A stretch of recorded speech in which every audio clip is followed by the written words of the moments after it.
Hello all of you. आज जो हम टॉपिक रिवाइज करने जा रहे हैं वो है इंश्योरेंस क्लेम। वैसे तो क्लेम कई तरह के होते, लेकिन आप लोगों के सिलेबस में दो तरह के क्लेम है, वो है claim of loss of stock and claim of loss of profit. तो पहले डिस्कशन करूंगा मैं claim of loss of stock, वो क्या चीज होती है, उसके कंसेप्ट के बारे में बात करेंगे, सारे एडजस्टमेंट करेंगे। उसके बाद अब लॉस ऑफ प्रॉफिट पे भी डिस्कस करेंगे, उसके कंसेप्ट के बारे में बात करेंगे और फिर इन पे क्वेश्चन भी हम सॉल्व करेंगे। तो जब भी कोई इंश्योरेंस कंपनी के पास हम क्लेम करते तो पहले हम लोग शुरू करते सबसे पहले claim of loss of stock. तो मैं कहता हूं कि डेट ऑफ फायर जिस दिन आग लगी, मुझे ये पता लगाना मेरे सामने सबसे बड़ा चैलेंज है कि उस दिन मेरे पास स्टॉक फिजिकली कितना था। सपोज मैं कहता हूं कि ये मेरा फाइनेंशियल ईयर यहाँ पे शुरू हुआ, ये फाइनेंशियल ईयर यहाँ पे शुरू हुआ 1 अप्रैल 22 और खत्म हो रहा है 31 मार्च 23 को। सपोज मैं कहता हूं कि डेट ऑफ फायर यहाँ पे 30 जून 22 है, 30 जून 22। तो मुझे ये लगने 30 जून को जब डेट ऑफ फायर जो है, डेट ऑफ फायर के दिन मेरे पास कितना स्टॉक था, वो मेरा चैलेंज है। तो मैं ये पता लगा सकूं कि जिस दिन आग लगी उस दिन कितना स्टॉक हमारे पास था। तो वैसे तो बड़ा सिंपल कैलकुलेशन लगता है कि सर जब आप कैलकुलेट करते हो यहाँ पे तो stock on the date of fire जो रहता है, अभी हम आगे डिस्कस करेंगे, नॉर्मल गुड्स भी है और एबनॉर्मल गुड्स भी होते हैं, तो डिस्कस करेंगे। तो stock on the date of fire फिर चाहे नॉर्मल हो या एबनॉर्मल दोनों की कॉस्ट कितनी हो, और आपकी यहाँ पे उसमें से सेल्वेज को क्या करो यहाँ पे minus. What do mean by salvage goods, जो गुड्स बच गया सो वो आपका लॉस नहीं है। तो आप इसमें से ये जो आपका stock on the date of fire में से आप सेल्वेज गुड्स की वैल्यू को माइनस करो, तो आपकी ये जो वैल्यू आती है ये होता है आपका लॉस ऑफ स्टॉक। अब लॉस ऑफ स्टॉक के बाद आपको एक और पॉइंट यहाँ पे दिख रहा होगा, प्लस फायर फाइटिंग एक्सपेंसेस। इसके बारे में थोड़ी देर में बात करूंगा, अभी आप इतना समझो stock on the date of fire जो उसमें से अपने सेल्वेज को माइनस करे तो जो अमाउंट है that is loss of stock. Fire fighting की थोड़ी देर में हम बात करेंगे। लेकिन क्या इंश्योरेंस कंपनी के बाद जब मैं यहाँ पे क्लेम करने जाता हूँ, मैं stock on the date of fire salvage जो वैल्यू आती है, लेकिन जो stock on the date of fire मेरे को कैलकुलेट करना है, क्या इंस्टीट्यूट हमको इतना आसानी से क्या क्वेश्चन में दे देंगे कि stock on the date of fire इतना नहीं। इंस्टीट्यूट क्या करेंगे, आपको इंस्टीट्यूट आपको कुछ इंफॉर्मेशन देंगी और आपसे कहेंगे कि चलो अब आपको इसमें से stock on the date of fire निकालना है। वैसे देखा जाए तो stock on the date of fire हम लोग एक तरीके से जो निकाल सकते, उसमें क्या चीज करते कि हम लोगों ने यहाँ पे कैलकुलेट करे कि भाई ये साल जो शुरू हुआ, ध्यान से स्क्रीन पे देखेंगे, ये साल जो शुरू हुआ यहां से लेके डेट ऑफ फायर तक मैं एक ट्रेडिंग अकाउंट बनाता हूं, और उस ट्रेडिंग अकाउंट में से अगर मैं सारी इंफॉर्मेशन लिख लूं अदर देन क्लोजिंग स्टॉक, तो मेरा यहां पे यहां तक बना रहा, सो मेरे stock on the date of fire वो निकल आएगा। लेकिन सुनने में तो अच्छा लगता है, ठीक है सर हमने ट्रेडिंग अकाउंट बनाए और हमने उस ट्रेडिंग अकाउंट में ओपनिंग स्टॉक सारी चीजें लिखे, closing stock will be balancing figure. लेकिन जब भी हम ट्रेडिंग अकाउंट नॉर्मली बनाते हैं तो हम तो अकाउंटिंग साइकिल फॉलो करते हैं, from entity, transaction, entry, ledger, posting, वो totalling and balancing, trial balance, final account तक आप इस तरह पहुंचते। और फाइनल अकाउंट में जब हम जाते तो हम वहां पर देखते कि ट्रेडिंग अकाउंट जो बनाते तो क्लोजिंग स्टॉक की फिगर हमको क्वेश्चन में दी भी होती है और उसमें सब ग्रॉस प्रॉफिट बैलेंसिंग फिगर होता है। लेकिन यहाँ पे सिचुएशन थोड़ी सी अलग है, क्योंकि अब मुझे stock on the date of fire निकालना ही मेरे सामने सबसे बड़ा चैलेंज है। तो मैं कहता हूँ कि जब मैं यहाँ पे ट्रेडिंग अकाउंट बनाऊंगा, ये ट्रेडिंग अकाउंट जब मैं बनाता हूँ, तो मैंने क्या कहा कि मेरे सामने क्या चैलेंज है कि मैं ये फाइंड आउट कर सकूँ कि stock on the date of fire मेरे पास कितना है।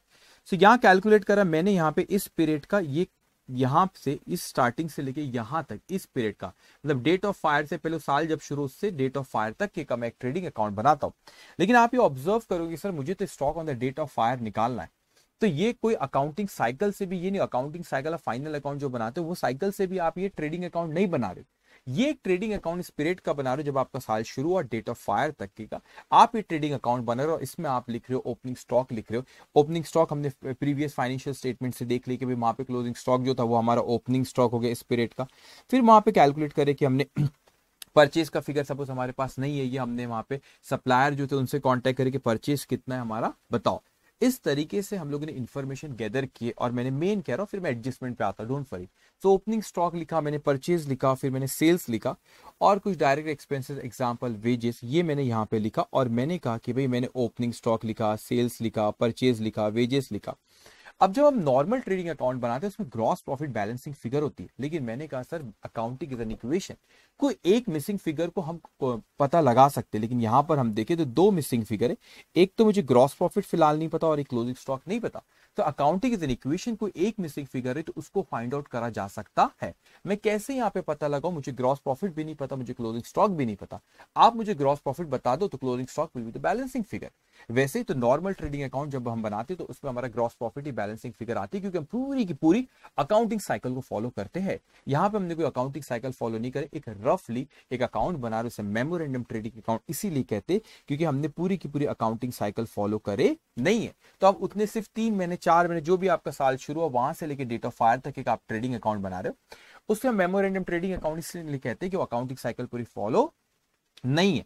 अब आप खुद सोचिए कि मैंने कहा कि सर मुझे ग्रॉस प्रॉफिट भी नहीं पता, क्लोजिंग स्टॉक भी नहीं पता, मुझे क्लोजिंग स्टॉक फाइंड आउट करना है। अगर मैं ग्रॉस प्रॉफिट की फिगर फाइंड आउट कर लूं तो closing stock will be balancing figure. तो मैं सोचता हूं कि मैं कैसे ग्रॉस प्रॉफिट पता लगा सकता हूं। तो हम लोगों को अगर क्वेश्चन में ये चीज दिया हुआ है कि ग्रॉस प्रॉफिट रेशियो जो भी ऑर्गेनाइजेशन उनका ग्रॉस प्रॉफिट रेशियो नॉर्मल इतना है, तो ग्रॉस प्रॉफिट रेशियो हम लोग किस पे अप्लाई कर देंगे? सेल्स पे ग्रॉस प्रॉफिट रेशियो को अप्लाई कर देंगे।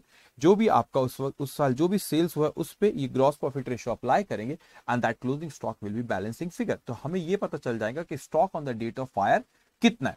लेकिन दिक्कत ये कि इंस्टीट्यूट हो सकता है कि आपको ग्रॉस प्रॉफिट रेशियो क्वेश्चन में दे दे, लेकिन ये भी हो सकता है कि ग्रॉस प्रॉफिट रेशियो क्वेश्चन में ना दे। तो इस केस में इंस्टीट्यूट आपको जरूर उस क्वेश्चन में प्रीवियस ईयर की इंफॉर्मेशन देगा, और प्रीवियस ईयर की जो इंफॉर्मेशन देगा उसमें से previous year information trading account की इंफॉर्मेशन प्रीवियस ईयर की देगा, और उसमें हम लोग ओपनिंग स्टॉक और पिछले साल का क्लोजिंग स्टॉक भी देगा। फिर opening, purchase, sales, closing stock लिखेंगे और लास्ट ईयर का हम ग्रॉस प्रॉफिट फाइंड आउट करेंगे। अब जो लास्ट ईयर का ग्रॉस प्रॉफिट फाइंड आउट करे वहां पे ये हमने ओपनिंग स्टॉक लिखे, परचेज लिखे, सेल्स दिया है, क्लोजिंग स्टॉक, ये एडजस्टमेंट क्या है इस पे मैं बात करूंगा थोड़ी देर में, डोंट वरी। तो मैंने वहां पे ओपनिंग स्टॉक लिखा, परचेज लिखा, सेल्स लिखा, क्लोजिंग स्टॉक भी लास्ट ईयर का लिखा। तो मुझे यहाँ पे ग्रॉस प्रॉफिट जो है वो बैलेंसिंग फिगर है। तो लास्ट ईयर का मैंने जीपी रेशियो कैलकुलेट करा, that is gross profit divide by sales multiply by 100। तो मेरा ये ग्रॉस प्रॉफिट रेशियो किस साल का? लास्ट ईयर का ग्रॉस प्रॉफिट रेशियो कैलकुलेट हुआ। लेकिन क्या पिछले साल का ग्रॉस प्रॉफिट रेशियो जरूरी है कि इस साल भी ग्रॉस प्रॉफिट रेशियो रहे? इसमें अगर इंफॉर्मेशन हमारे पास इंफॉर्मेशन बोलता है कि इस साल का ग्रॉस प्रॉफिट इतना है तो हम मानेंगे।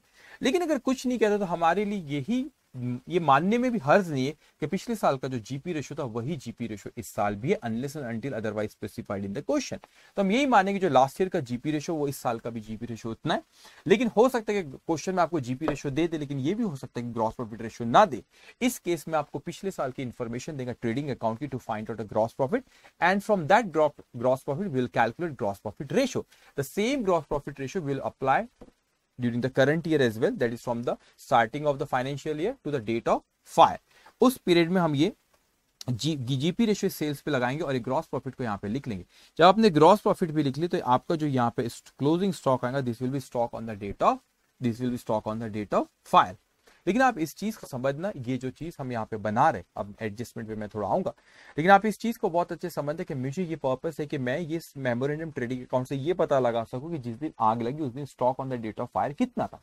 लेकिन ये मेमोरेंडम ट्रेडिंग अकाउंट बनाने का मेरा पर्पस क्या है, इस चीज को समझना। मेरा पर्पस ये कि मैं ये पता लगा सकूं कि जिस दिन आग लगी उस दिन मेरा फिजिकल स्टॉक कितना था। ये मेरा पर्पस है सॉरी कि जिस दिन आग लगी उस दिन फिजिकल स्टॉक मेरे पास कितना है वो मुझे फाइंड आउट करना है।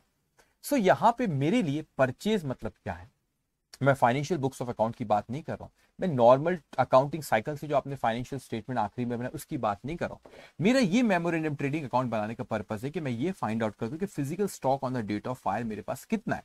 अगर मैं यहाँ पे कहूं कि मैंने कुछ गुड्स, ऐसा हो सकता है कि मेरे पास एंट्री कर लिया लेकिन वो रिसीव्ड अभी तक के नहीं हुआ। तो कभी ऐसा भी हो सकता है कि मैंने सेल्स की एंट्री पास कर दिया लेकिन डिस्पैच नहीं किया और मेरे पास जिस दिन आग लगी हुई स्टॉक मेरे पास ही रखा हुआ था।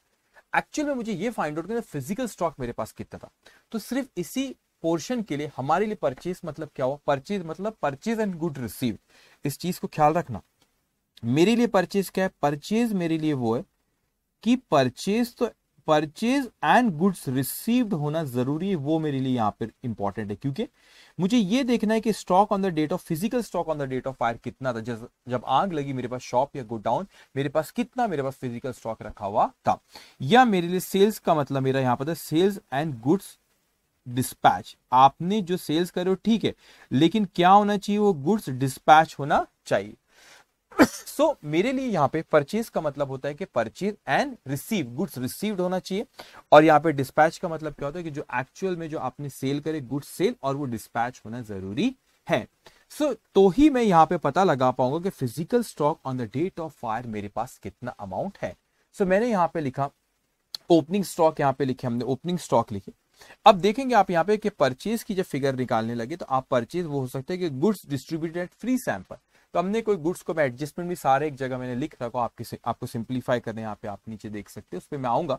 लेकिन पहले यहाँ पे देखिए कि परचेज में से मैंने समझाने के लिए आपको कुछ यहाँ पे एग्जांपल्स, कुछ एडजस्टमेंट यहाँ पे लिखा कि परचेज में से कोई गुड्स आपने का सपोज को distributed free sample, advertisement, entries advertisement account debit to purchase account, advertisement will go to PNL account. लेकिन पीएनएल बनाना नहीं, हमको यहाँ पे stock on the date of fire निकाला, तो हमने सिर्फ कौन सा अकाउंट बनाया, ट्रेडिंग अकाउंट बनाया।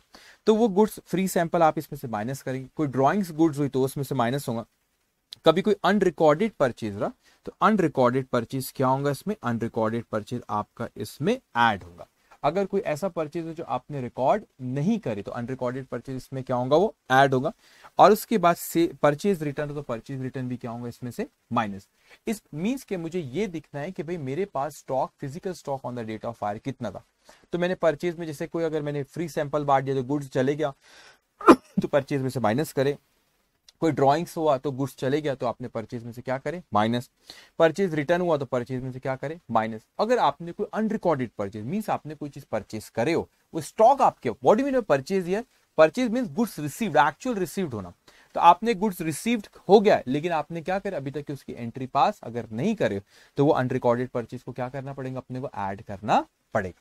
अब उसी तरह सेल्स में भी देखिए कि मैंने आपको कहा कि सेल्स का मतलब होता है एडजस्टमेंट, वन बाय वन मैंने वहां पे लिख रखा सारे, वो मैं डिस्कस भी करूंगा। लेकिन आप यहाँ पे समझो कि सेल्स मतलब क्या, सेल्स मतलब गुड्स एक्चुअल में डिस्पैच होना चाहिए हमारे पास से, सेल्स एंड डिस्पैच।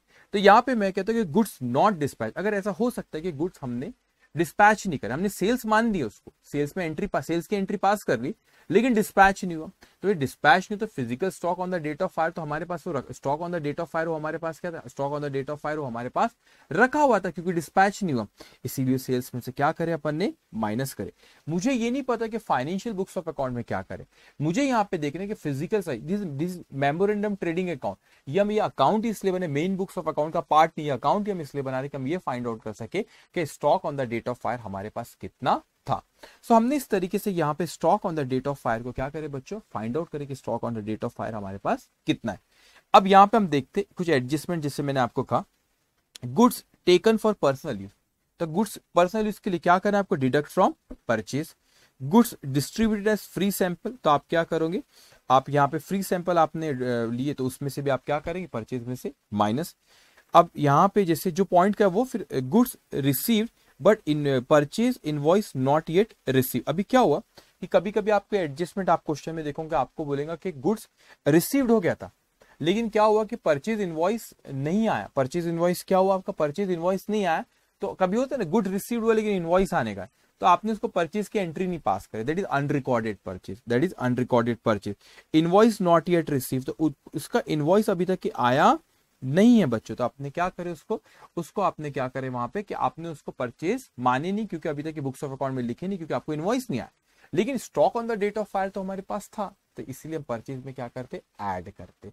तो आपको ये देखने के फिजिकल स्टॉक को आप दिमाग में रखना, हमारे पास फिजिकली के स्टॉक आया तो परचेज, हमारे पास क्या फिजिकली सेल्स के वक्त फिजिकली डिस्पैच हुआ तो ये आपको उसको सेल्स मानना रहेगा। अब यहाँ पे कुछ ये पॉइंट्स पे सारे मैं डिटेल में वन बाय वन करके होगा, लेकिन यहाँ पे हम आते कि पहले ये डिस्कस करते कि हमने stock on the date of fire निकाल ली। अब यहाँ से मेमोरेंडम ट्रेडिंग अकाउंट बना, उसमें stock on the date of fire निकाले ये मेमोरेंडम ट्रेडिंग अकाउंट से बन के सेल्वेज को माइनस करे। लेकिन मैं एवरेज क्लॉज पे आता हूँ, फिर उसके बाद आपका फायर फाइटिंग एक्सपेंस पे आता हूँ। Now what do mean by average clause, ये कंसेप्ट बहुत सिंपल है, इसके फॉर्मूले को लोग रटते लेकिन रटने लायक कुछ भी नहीं। सिंपल सी चीज है कि मैं कहता हूँ कि सपोज मेरे पास स्टॉक 100 लाख का, सपोज मेरे पास स्टॉक जिस दिन आग लगी उस दिन 100 लाख का मेरे पास स्टॉक रखा हुआ है, मगर मैंने जो पॉलिसी निकाला सिर्फ 80 लाख की निकाला, तो मुझको पता जो लॉस हुआ होगा इंश्योरेंस कंपनी मेरे को क्या लॉस पूरा देंगी क्या। लॉजिकली आप सोचो कि आपने 100 लाख का स्टॉक रखा हुआ, उसमें से आपने 80 लाख का इंश्योरेंस निकाले थे, तो इंश्योरेंस कंपनी बोलती जितने परसेंटेज आपने अपने स्टॉक का इंश्योरेंस निकाले उतने परसेंटेज ही हम आपको लॉस बेयर करेंगे। तो सपोज लॉस हुआ आपका, सपोज 60 लाख का लॉस हुआ, तो 60 लाख पूरा क्लेम नहीं करेंगे। हम ये नहीं बोल सकते सर 80 लाख की तो पॉलिसी है, 60 लाख का नुकसान हुआ पूरा दो। इंश्योरेंस कंपनी बोलते नहीं, जो stock on the date of fire था वो आपका था 100 लाख का, उसमें से 80 लाख से आपने इंश्योरेंस करा, मतलब 80% ही करा, 80% ही करा। So आपका stock on the date of fire, stock on the date of fire is also known as insurable sum. The insurable sum that is stock on the date of fire is more than the policy amount. तो insurance company कहती है भाई आपने पूरा insurance नहीं करा रहे, तो आप पूरा इंश्योरेंस नहीं कराए थे अपने स्टॉक का, तो क्यों हम आपको लॉस भी पूरा दे। इसीलिए एवरेज क्लॉज का कंसेप्ट आता है। वो कहते हैं कि अगर आपका insurable sum that is stock on the date of fire is more than the policy amount, then average clause will apply. In that case we will claim insurance claim, the amount we are going to claim from insurance company, that will be average. How we are going to calculate average? कि आपका जो loss by fire हुआ आपका, या आपको इसको थोड़ा सा मैं आपको चेंज करता हूं और मैं यहाँ पे कहता हूँ फॉर्मूला सेम है, मैं आपसे अमाउंट से लेता हूं। मैं कहता हूं आपसे कि सपोज मैंने पॉलिसी निकाला मैंने 80 लाख की, और मेरे पास stock on the date of fire 100 lakh का, तो मैंने कितने परसेंटेज निकाला? मैं तो बोलूंगा कि मैंने कितने परसेंटेज निकाला, 80, 100 में से 80 निकाला। तो this is nothing but percentage of insurance of stock, जो स्टॉक था उसका कितने परसेंटेज इंश्योरेंस कराए। और मैं कहता हूं सपोज मेरा लॉस यहाँ पे ऊपर में आया 60, तो 80% ही कराया ना। मैं कहता हूं कि मैंने 100 में से 80 का ही पॉलिसी निकाला, तो 80% ही मैंने क्या निकाला वहां पे, अपना इंश्योरेंस निकाला स्टॉक का। तो जो लॉस आया 60, उसका भी 80% ही इंश्योरेंस कंपनी में को देंगी।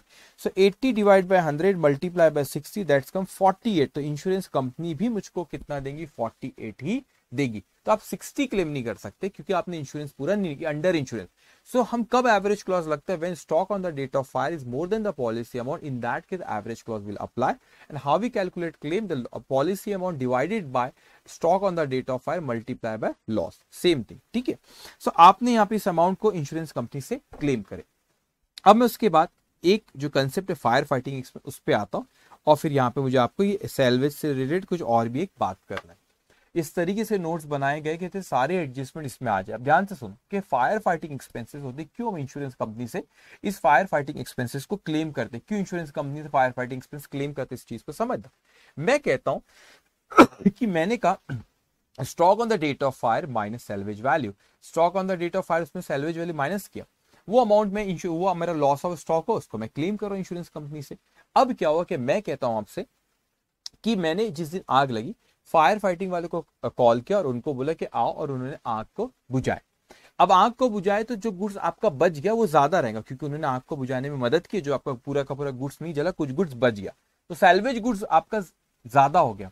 तो सैल्वेज गुड्स ज्यादा होंगे तो आपका लॉस कम होगा, क्योंकि how we calculate loss, stock on the date of fire minus salvage. तो सैल्वेज गुड्स बढ़ गया, अगर आपका जो गुड्स बच गया, तो जो गुड्स बच गया, तो वो गुड्स अगर बच जाता है तो भाई मेरा तो लॉस कम होगा। मेरा लॉस कम होगा तो मैं इंश्योरेंस कंपनी से कम क्लेम करूंगा।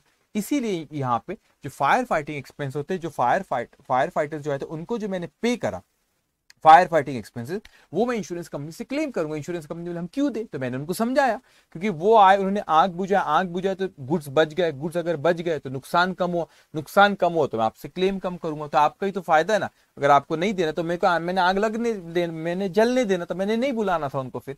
तो भाई वो आए, उन्होंने आग बुझाया तो गुड्स बचा, और गुड्स बचा तो नुकसान कम हुआ तो क्लेम कम हुआ। तो आपका क्लेम कम हो रहा है तो फायर फाइटिंग एक्सपेंस भी दे दो ना भाई, वो क्लेम फायर फाइटर की वजह से हुआ, तो मैं आपका क्लेम कम करके दे रहा हूं, तो फायर फाइटिंग एक्सपेंस भी हम उनसे क्लेम करते। अब एक पॉइंट इंपॉर्टेंट, इस चीज को ध्यान से समझना बच्चों। जब मैं यहाँ पे कहता हूँ कि जब ये अमाउंट जो मैं ये लॉस का यहाँ पे जो आता है, तो लॉस का अमाउंट कितना लो। फॉर एग्जांपल मैं आपसे कहता हूँ कि suppose stock on the date of fire यहाँ पे 100 है, सैल्वेज सपोज 40 है, तो ये आया 60। तो फायर फाइटिंग एक्सपेंस नहीं तो ठीक है, ये भी 60 रहेगा।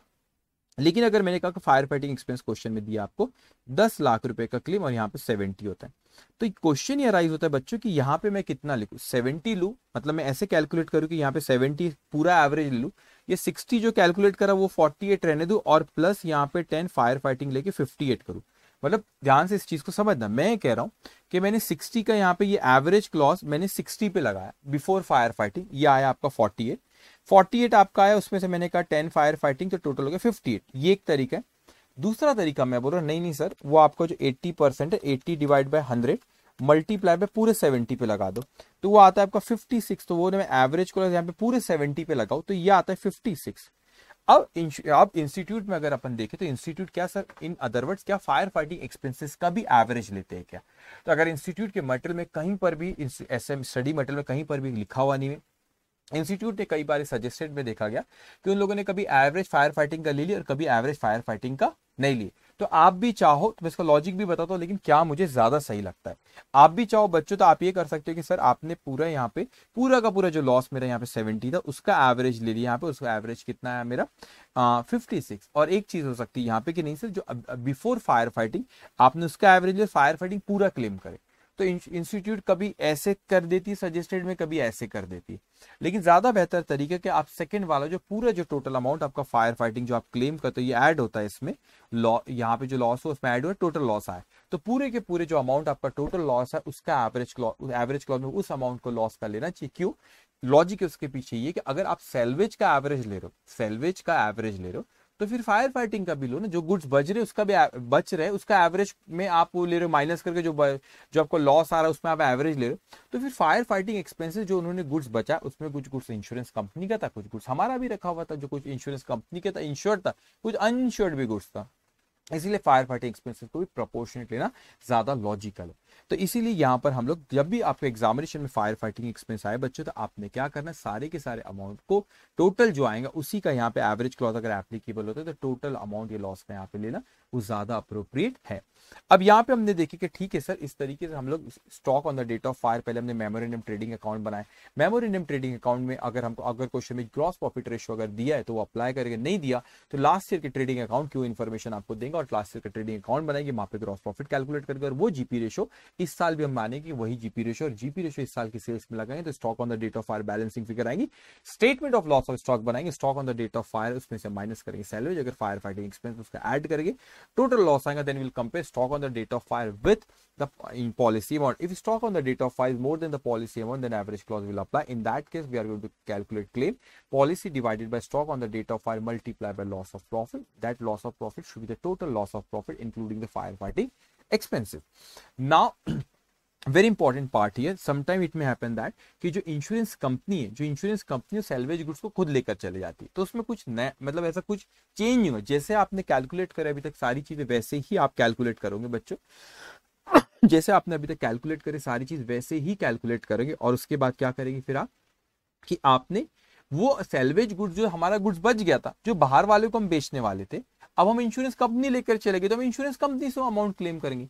जो भी सैलवेज का आपका वैल्यू अगर वो टेकन ओवर कौन करती है, अगर वो taken over by insurance company, अगर वो इंश्योरेंस कंपनी लेके जाती है तो उस केस में फिर आपने जो भी आपका यहाँ पे क्लेम का अमाउंट आता है उसमें वो सैलवेज को ऐड करना है। लेकिन कब ऐड करेंगे बच्चों, जब वो सैलवेज गुड्स को taken over by insurance company, अगर वो इंश्योरेंस कंपनी उस सैलवेज को लेके जाती है उस केस में वो सैलवेज को क्या करेंगे यहाँ पे ऐड। नॉर्मल जैसे कैलकुलेट करे वैसे ही करना है, उसमें बस क्या करेंगे सैलवेज को ऐड कर देना अगर वो इंश्योरेंस कंपनी ने टेक ओवर की है तो। ओके, अब यहाँ पे इस चीज को समझना, ये जो हाईलाइट करा हुआ है यहाँ पे देखो क्या होता है बच्चों कि हमने जो मेमोरेंडम ट्रेडिंग अकाउंट बनाया उस मेमोरेंडम ट्रेडिंग अकाउंट को बनाने का मेरा पर्पज ये था कि मैं ये निकाल सकूं stock on the date of fire मेरा कितना था। अब मुझे ग्रॉस प्रॉफिट रेशियो में अप्लाई कर देता हूँ सेल्स पे, लेकिन अगर मेरे को जीपी रेशियो क्वेश्चन में नहीं दिया तो मैं लास्ट ईयर का ट्रेडिंग अकाउंट बनाता हूँ जिसकी इन्फॉर्मेशन क्वेश्चन में दी हुई रहती है। मैं लास्ट ईयर का ओपनिंग स्टॉक, परचेज, सेल्स है क्लोजिंग स्टॉक लिखता हूँ। लेकिन आप खुद समझो इसको, अभी रिवीजन बैच इसलिए मैं बहुत डिटेल में नहीं कर रहा हूँ, लेकिन मैं पॉइंट को टच जरूर करूंगा इस चीज समझ। रेगुलर बैच में बहुत डिटेल में यहाँ पे एक्सप्लेनेशन होता है, लेकिन ध्यान से पॉइंट, लेकिन आपको यहाँ पे भी वो चीज को समझ लेना बच्चों कि मेरा ये ग्रॉस प्रॉफिट रेशियो जो मैं पिछले साल का निकाल रहा हूँ वो कौन सा ग्रॉस प्रॉफिट रेशियो निकाल रहा हूँ। मुझे ये ग्रॉस प्रॉफिट रेशियो निकालना है कि मेरे सेल्स पे मैं नॉर्मली जब गुड्स बेचता हूँ तो उसमें मैं कितना परसेंट मेरा प्रॉफिट मार्जिन होता है। लेकिन कई बार ऐसा होता है कि लास्ट ईयर कुछ ऐसे स्लो मूविंग आइटम होते हैं जो नॉर्मल ग्रॉस प्रॉफिट रेशियो में नहीं बिकते, जो हो सकता है कॉस्ट से भी कम हो, एनआरवी उसकी कॉस्ट से भी कम है, तो यू रिकॉर्डेड कॉस्ट और NRV which ever is lower, और आप यहाँ पे लोअर वाले पे निकालते हो तो कुछ अमाउंट कुछ क्या करते हैं, कोई क्लोजिंग स्टॉक को आप कॉस्ट से भी कम पे लिखते हो या आप उसकी जब कॉस्ट से भी कम पे लिखते हो। तो मेरा जो यहाँ पे ग्रॉस प्रॉफिट आया उसमें दो चीज आ गई। दो चीज वो आ गई कि मैंने जो नॉर्मल गुड्स बेचा, मैं आपको समझाता हूँ फिगर्स लेके मैं क्या कह रहा हूँ आपसे, इस पॉइंट को समझना। मैंने कहा ओपनिंग स्टॉक 10 है, परचेज 50 है, ये अपन ले लेते 80 ले लेते, इसको एक सेकेंड नहीं, इसको अपन ले लेते 65 ओके ठीक है, इसको अपन 60 ले लेते बेटा। और यहाँ पे क्लोजिंग स्टॉक सपोज मैंने 20 लिया तो कितना 60 20 ये हो गया 80, और मैंने यहाँ पे कहा कि 80 minus 60, gross profit is 20, gross profit आया 20।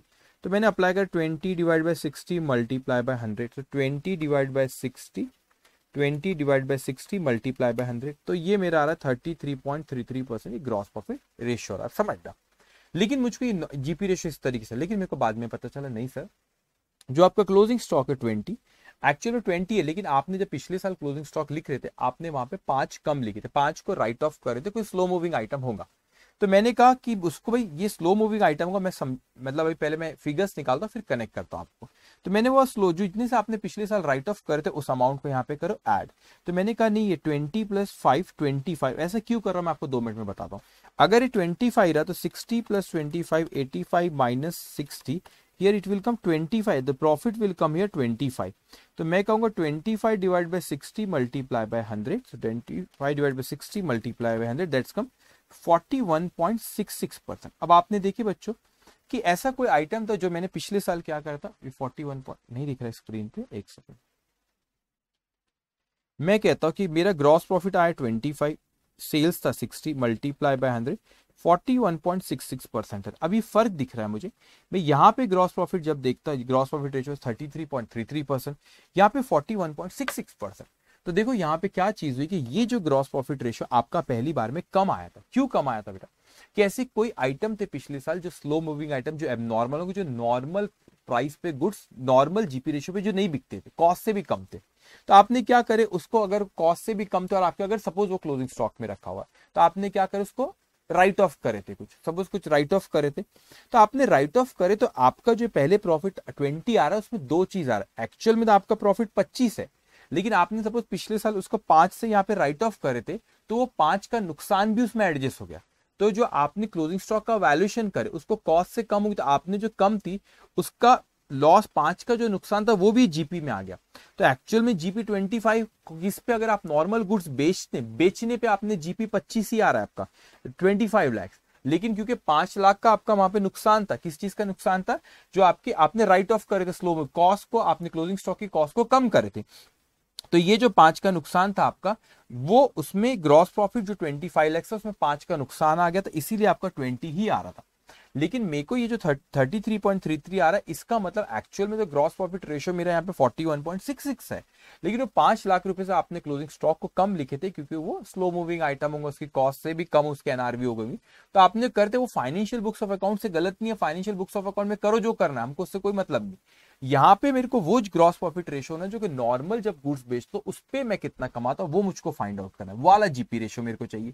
तो अगर मैं बोलूंगा भाई यहाँ पे ये 5 को मैं ऐड कर दूं तो इसको फुल कॉस्ट पे लेकर आ गया 25, और आपका ग्रॉस प्रॉफिट आ गया इधर, इधर भी ग्रॉस प्रॉफिट 25 आया, और आपने क्या करें यहाँ पे 25 आया आपका ग्रॉस प्रॉफिट, और आपने जीपी रेशियो 41.66।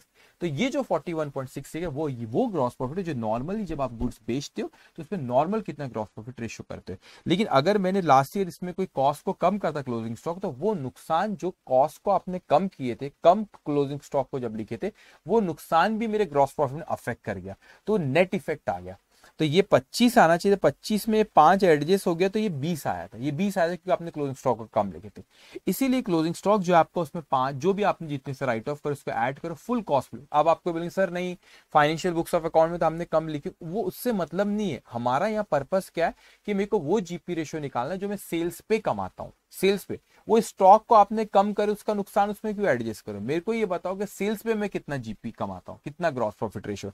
तो इसीलिए ऐसा कोई amount written off to restore stock to full cost, ऐसा कोई जिसको आपने लास्ट ईयर राइट ऑफ करे थे तो क्लोजिंग स्टॉक की कॉस्ट में उसको ऐड करना और क्लोजिंग स्टॉक की कॉस्ट को फुल कॉस्ट पे लेके आना, ताकि ये वाला प्रॉफिट निकल आए कि जो आप गुड्स बेचते हो तो नॉर्मली गुड्स पर आप कितना ग्रॉस प्रॉफिट कमाते हो, और उससे आपने ग्रॉस प्रॉफिट रेशियो कैलकुलेट करे, और ये ग्रॉस प्रॉफिट रेशियो फिर आप इस साल आए और यही जीपी रेशियो आपने इस सेल्स पे अप्लाई करे और आपके यहाँ का ग्रॉस प्रॉफिट आए, और ये balancing figure will come stock on the date of 5।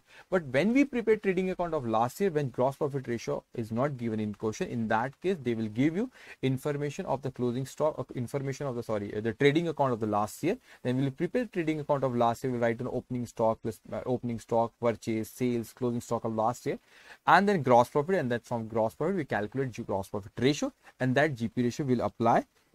ये जो साल का सेल्स है इसमें वो ग्रॉस प्रॉफिट रेशियो का हम अप्लाई कर देंगे, stock on the date of 5 हमारी बैलेंसिंग फिगर आ जाएंगी। अब मैंने कहा यहाँ पे यहाँ पे एक बड़ी इंपॉर्टेंट चीज होती है जो एबनॉर्मल लॉस से रिलेटेड एक कंसेप्ट है। एबनॉर्मल लॉस हमसे क्या कहता है? एबनॉर्मल लॉस जो होता है, what do mean by abnormal loss, इसको समझना। कोई भी गुड्स अगर नॉर्मल ग्रॉस प्रॉफिट रेशियो पे नहीं बिक पा रहा है तो वो हमारे लिए एबनॉर्मल।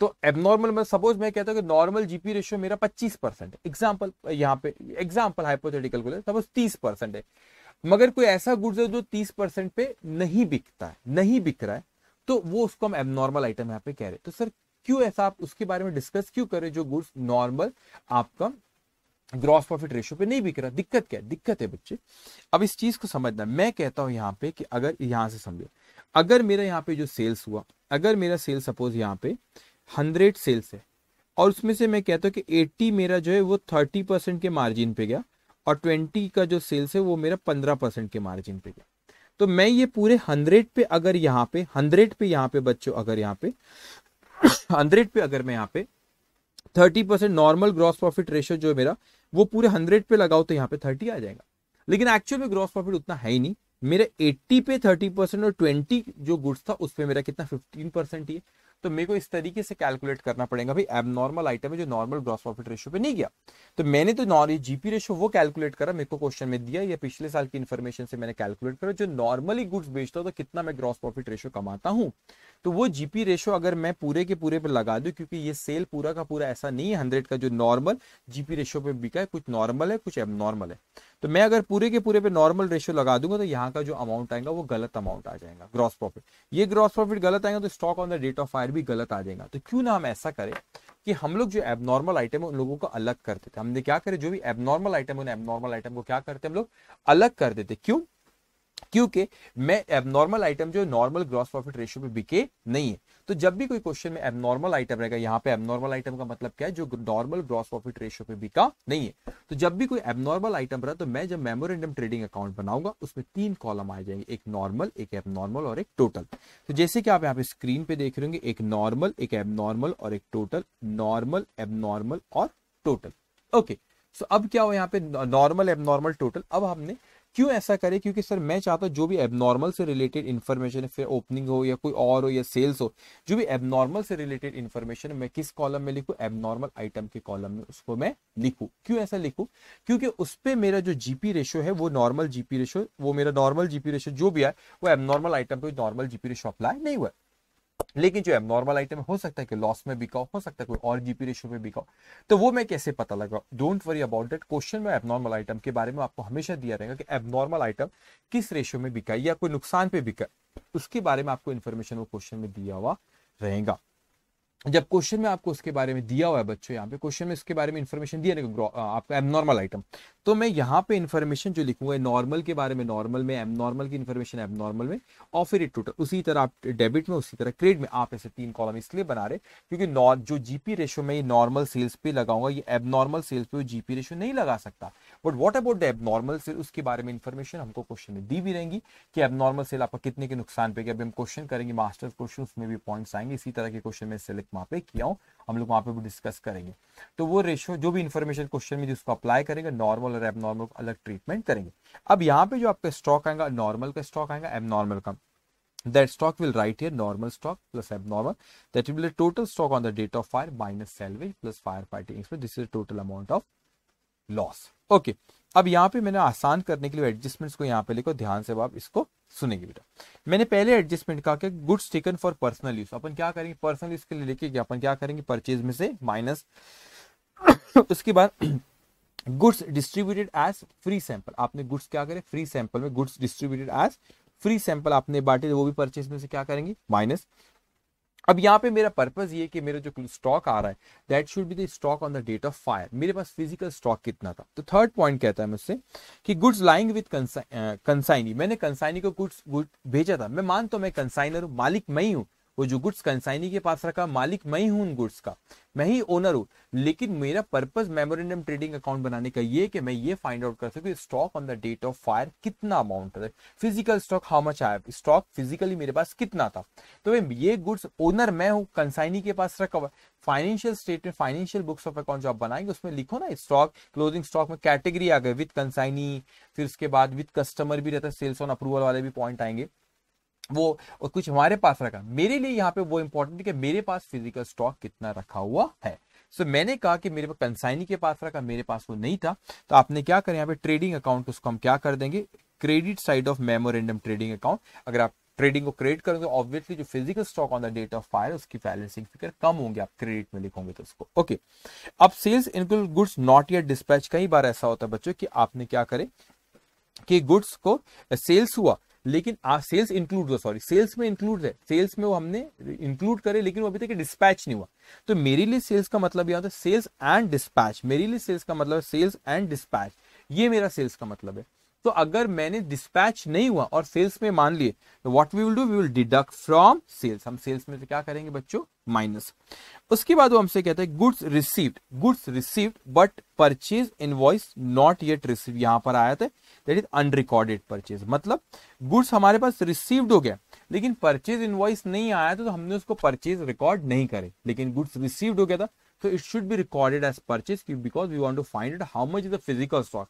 और वो गुड्स अगर रिसीव्ड हो गया तो फिजिकली हमारे पास था लेकिन आपने परचेज में नहीं लिखे, तो हम उसको क्या करेंगे यहाँ पे, ऐड टू परचेज। ओके, अब उसके बाद बच्चों यहाँ पे एक पॉइंट आपका इसी से परचेज से रिलेटेड है, वो ऐसा एग्जामिनेशन में कभी नहीं आया ऐसा एडजस्टमेंट, लेकिन ये भी हो सकता है कि परचेज इनवॉइस रिसीव, मतलब परचेज का इनवॉइस रिसीव्ड हो गया, आपने परचेज मान लिए, but goods not yet receive. Purchase का इनवॉइस आ गया तो आपने परचेज मान ली, जब इनवॉइस आए जब परचेज मान रहे हो, तो यहाँ परचेज इनवॉइस रिसीव्ड हो गया तो आपने परचेज मान लिए लेकिन गुड्स अभी तक के फिजिकली रिसीव्ड नहीं हुआ है, तो भाई परचेज मत मानो क्योंकि फिजिकली रिसीव्ड नहीं हुआ, so we will deduct from purchase. What will do, we will deduct from purchase. तो हमको ये देखना है कि फिजिकली गुड्स हमारे पास आया और सेल्स के बाद क्या गया, गया तो सेल्स, अगर आज जब फिजिकली आएगा जब भी हम उसको परचेज मानेंगे। तो फिजिकली यहाँ पे आने का है लेकिन आपने उसको परचेज मान लिए तो परचेज में से क्या करेंगे, माइनस। कभी ऐसा होता है कि गुड्स फिजिकली आ गया लेकिन परचेज नहीं माने, उस केस में क्या करो, ऐड करेंगे। अब यहाँ पे आगे कहता है कि wages for installation of fixed asset recorded as, मतलब आपने कोई वेजेस पे करे किसके इंस्टॉलेशन के लिए, कोई फिक्स एसेट थी, मशीनरी का इंस्टॉलेशन, तो उसके वेजेस के लिए पे करे, तो यू नो इट कि उसको कैपिटलाइज करते हैं, उस वेजेस को क्या करते हैं, कैपिटलाइज करते हैं, जो रेडी टू यूज के पहले कोई भी फिक्स एसेट में जो खर्चा हो रहा है तो उसको कैपिटलाइज करना था, तो मगर आपने फिक्स एसेट में ना लेते हुए ट्रेडिंग अकाउंट के डेबिट में कर दी, तो वेजेस में से क्या करेंगे अपन, उसको minus. 8 point purchase of machinery recorded as purchase, आपने मशीनरी परचेज करे थे, that should be recorded as machinery asset side में, लेकिन वो परचेज को क्या करे आपने, उस परचेज को आपने नॉर्मल, ये मशीनरी जो परचेज करे उसको नॉर्मल परचेज करे। नॉर्मल परचेज रहता है जब गुड्स परचेज करते, तो वो मशीनरी परचेज आपकी नॉर्मल गुड्स परचेज में आ गया, ट्रेडिंग के डेबिट में आ गया, तो उसमें से क्या करेंगे अपन, उसमें डिडक्ट फ्रॉम परचेज में से क्या करेंगे, माइनस। अब 9th आपका कहता पॉइंट सेल्स ऑन अप्रूवल।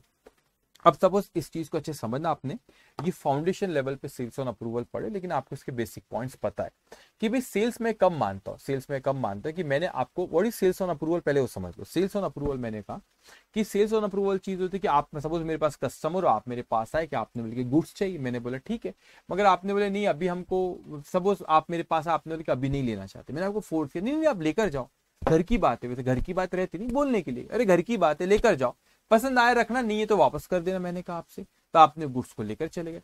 लेकिन मैं उसको सेल्स कब मानूंगा, जब आप मेरे को अप्रूवल दे दोगे, ये रीजनेबल पीरियड एक्सपायर होता है, फाउंडेशन में पढ़े आपने, जब आप मेरे को अप्रूवल दे दोगे कि हाँ हाँ लेना चाहते हो, then I will consider it as cell.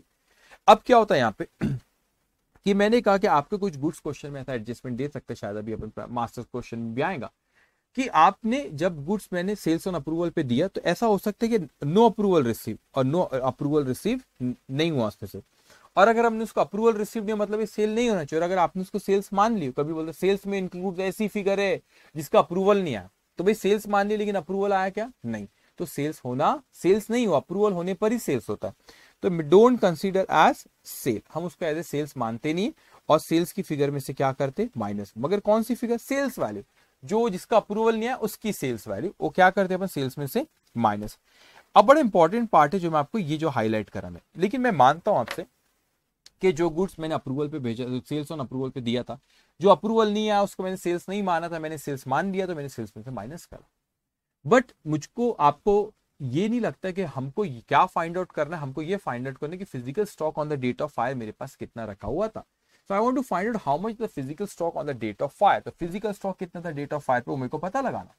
लेकिन ये गुड्स वो है कि मैं मानता हूं अप्रूवल नहीं है, सेल्स नहीं है, मैंने सेल्स में से माइनस करा, लेकिन मैं ये पता लगाना चाहता हूं भाई साहब कि मैं कस्टमर के पास गुड्स रखा हूं, लेकिन मालिक तो मैं मालिक हूं, मालिक मैं ही, उसमें कोई डाउट नहीं। जैसे हमारे पास यहाँ पे कंसाइनी के पास गुड्स रहता, मालिक मैं हूं, उसी तरह ये गुड्स कस्टमर के पास रखा हुआ है, मालिक मैं हूं।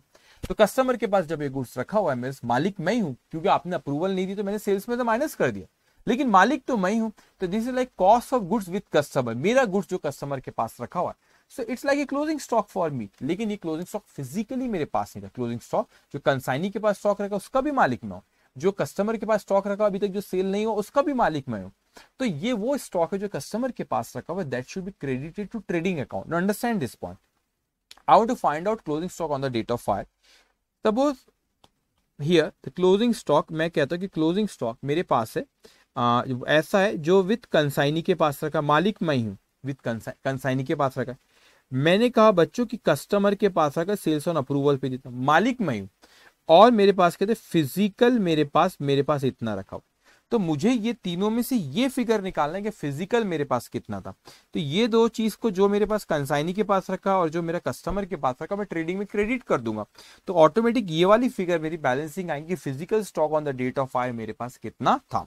तो ये मैंने यहाँ पे सेल्स किया बच्चों, ये सॉरी मैंने यहाँ पे सेल्स में रिकॉर्ड करा था, लेकिन सेल्स था नहीं क्योंकि अप्रूवल नहीं है, तो सेल्स में से क्या करें, माइनस कर लिया हमने।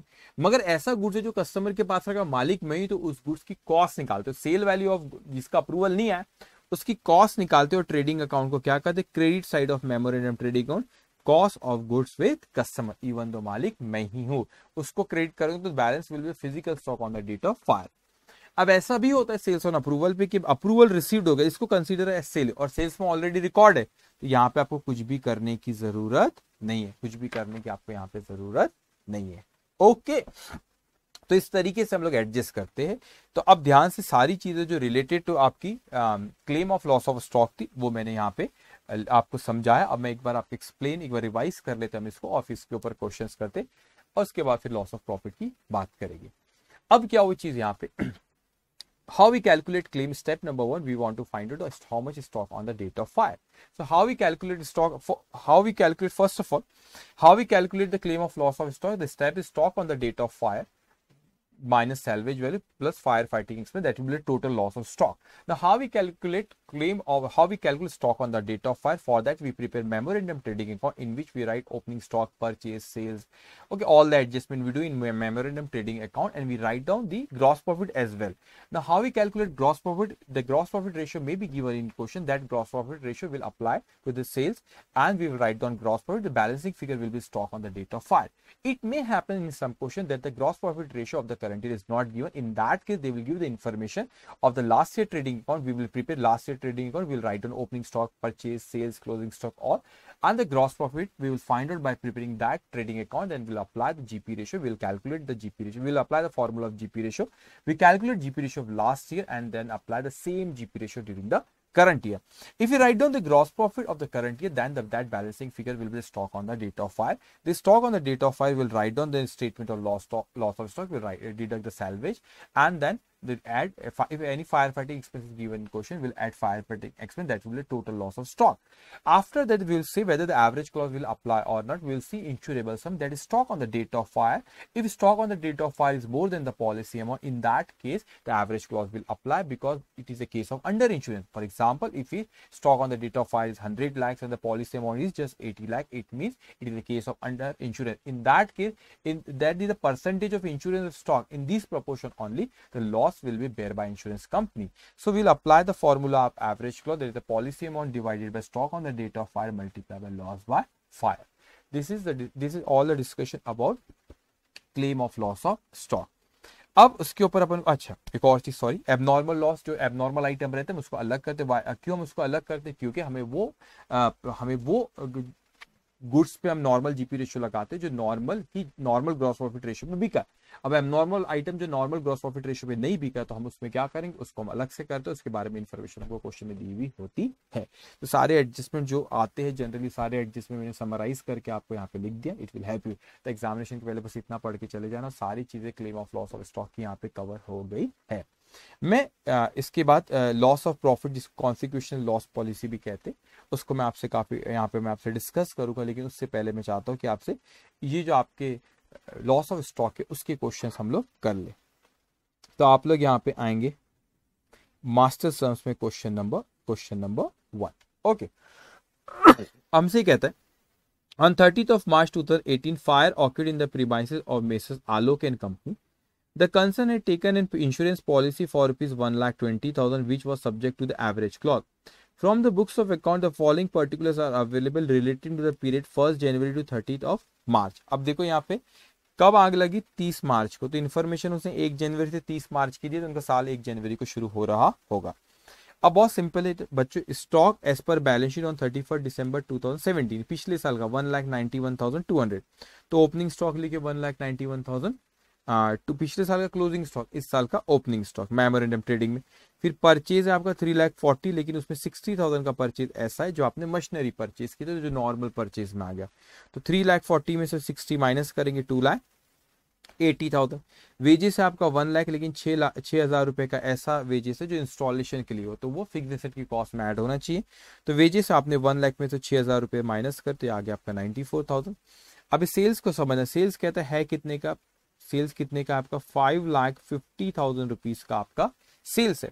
उसमें से कहता है including goods sold on approval basis 99,000, इसमें से 99,000 का ऐसा है जो अप्रूवल पे था और बाकी दूसरा, तो 5,50,000 माइनस 99,000 ये आ गया 4,51,000 आपका दूसरा नॉर्मल सेल्स। अब क्या हो यहाँ पे बच्चों कि ये जो इसमें से कहता है no approval has been receive for 2/3, इसमें से 2/3 का अप्रूवल नहीं मिला, तो 99,000 का 2/3 होता है, 2/3 होता है आपका 66,000, तो ये 66,000 अपन ने सेल्स में से क्या करना चाहिए माइनस, क्योंकि इसका अप्रूवल नहीं मिला तो सेल्स नहीं है।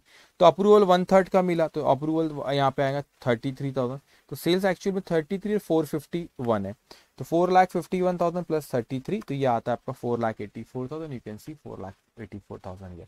तो आपका इसके वर्किंग भी यहाँ पे लिखा होगा मैंने, यस।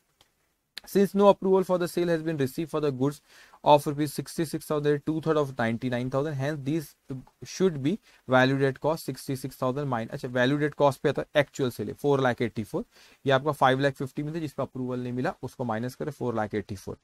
अभी 4,84,000 आपने सेल्स लिखी, लेकिन इस पे जो आपका अप्रूवल नहीं आया, तो ये तो मेरा वो गुड्स है जो कस्टमर के पास रखा हुआ है, तो कस्टमर ही इसका मालिक होते, ये सेल वैल्यू, लेकिन इसमें से प्रॉफिट को माइनस करेंगे। तो यहाँ पे प्रॉफिट के बारे में बोला कि प्रॉफिट इज 20% ऑफ सेल्स, तो ये सेल वैल्यू, तो ये 100 है, तो 80 कितना कॉस्ट आ जाएंगे, 66,000 डिवाइड बाय 100 मल्टीप्लाई बाय 80, 52,800। दिखा आपके स्क्रीन पे बच्चों 52,800 जो हमारा गुड्स कस्टमर के पास है। कितना इजी क्वेश्चन। ओके, सेल्वेज 24,600, ये एग्जाम का ही क्वेश्चन है कोई।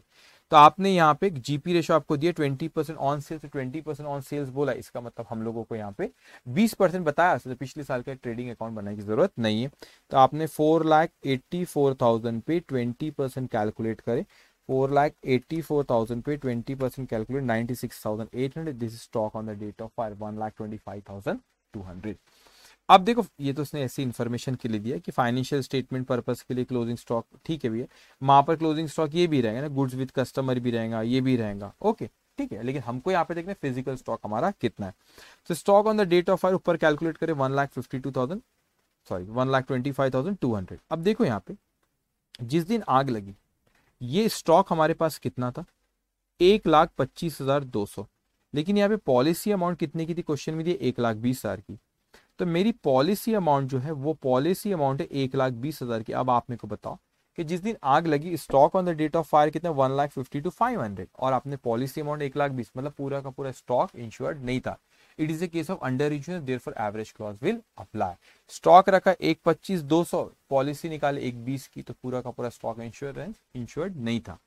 तो यहाँ पे हम पहले लॉस ऑफ स्टॉक निकाले कि 1,25,200 सैल्वेज वैल्यू क्वेश्चन में कहाँ दी हुई, कहीं ना कहीं दी होगी, ये 24,600, 24,600 आपने माइनस करे, उसमें से भी आ गया loss of stock.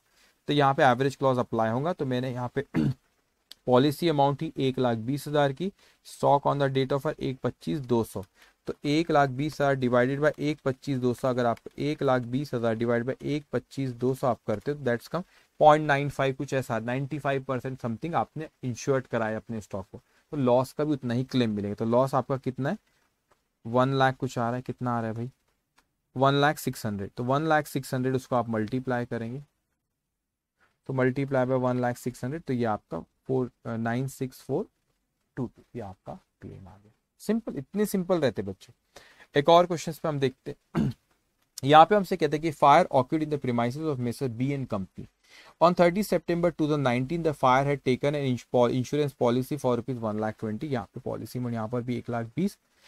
Following particulars were ascertained from the available record for the period 1st April 2018 to 30 September 2019। ठीक है, 1 अप्रैल से 19, अच्छा 1 अप्रैल से 31 मार्च। देखो अब इसको समझना, डेट ऑफ फायर कौन सी बच्चों, 30 सितंबर 2019 डेट ऑफ फायर। अब यहाँ पे अपने को उसने इन्फॉर्मेशन पिछले साल की क्यों दे दिया, 1/4/2018, 31 मार्च, ये तो पिछले साल की इन्फॉर्मेशन है, वो इसलिए दिया बच्चों पिछले साल की इन्फॉर्मेशन, क्योंकि आपको जीपी रेशो क्वेश्चन में नहीं दिया होगा, जीपी रेशो क्वेश्चन में दी, इसलिए उसने अपने को क्या करा, लास्ट ईयर की यहाँ पे उसने ये इन्फॉर्मेशन अपने को दे दिया कि ट्रेडिंग अकाउंट की ट्रेडिंग अकाउंट बनाओ, तो अपन साथ साथ में बनाते जाते।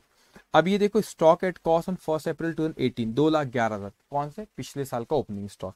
तो यहाँ पे देखो पिछले साल का ओपनिंग स्टॉक यहाँ पे कहाँ बना है, पिछले साल का ओपनिंग स्टॉक, पिछले साल का ट्रेडिंग का 2,11,000।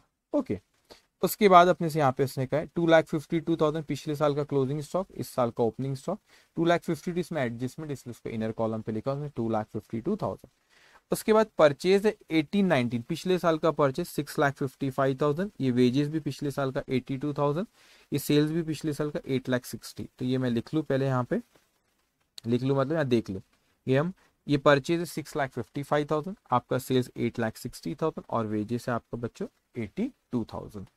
अब यहाँ पे आगे हमसे कहता है कि परचेज फ्रॉम 1 अप्रैल 2019 टू 30 सितंबर 2019, मतलब इस साल का आज डेट ऑफ फायर तक, बोलता है परचेज है 4,48,000 का, लेकिन उसमें आपने मशीनरी परचेज करे 58 है, 4,48,000 में से 58 माइनस कर लेंगे, तो अच्छा इसमें से एक अलग वर्किंग नोट बना लिया इस पे 4,48,000 में से 58 आपने माइनस कर दिया 3,90,000। अब वहां पे ट्रेडिंग अकाउंट में बहुत सी चीजें आ जाती, तो अलग से उसने एडजस्टेड परचेज एक वर्किंग नोट बना ली। ठीक है, उसके बाद कहता है अपने से कि वेजेस फ्रॉम 1 अप्रैल 2019 टू 30 सितंबर 2019, मतलब साल की शुरुआत से डेट ऑफ फायर तक वेजेस था 85,000, लेकिन उसमें मशीनरी के इंस्टॉलेशन के लिए 7 था, तो 85 माइनस 7 करेंगे, सो 85,000 माइनस ये 7,000, 85,000 माइनस 7,000। अभी आपने क्यों ऐसे नॉर्मल एबनॉर्मल दो कॉलम दिख रहे हैं, मैं आपको बताऊंगा।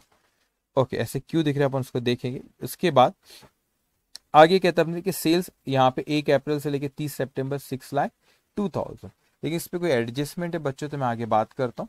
अब इसने कहा कि sales value of goods drawn by partner, कुछ गुड्स पार्टनर ने ड्रॉन करा ड्रॉइंग से, लेकिन वो कॉस्ट पे लेके जाता है बच्चों, तो 52,000 सेल वैल्यू, तो प्रॉफिट ये इसको ना आप अभी कैलकुलेट नहीं कर सकते, एक सेकेंड, ये ना ये इन्फॉर्मेशन को भी मैं, क्योंकि आपको पहले जीपी रेशियो निकालना पड़ेगा ना, फिर ही तो आप उसमें से सेल वैल्यू में से माइनस करोगे प्रॉफिट, तो कॉस्ट पता लगेगा। ठीक है, एक सेकेंड रुको, मैं इसको यहाँ पे ये ऐसा बॉक्स बना देता हूँ, इसका डिस्कशन अभी बचा हुआ है। ठीक है, इसका डिस्कशन अभी बचा हुआ है, आप पहले कोई और बात आप मेरी अच्छे से समझो।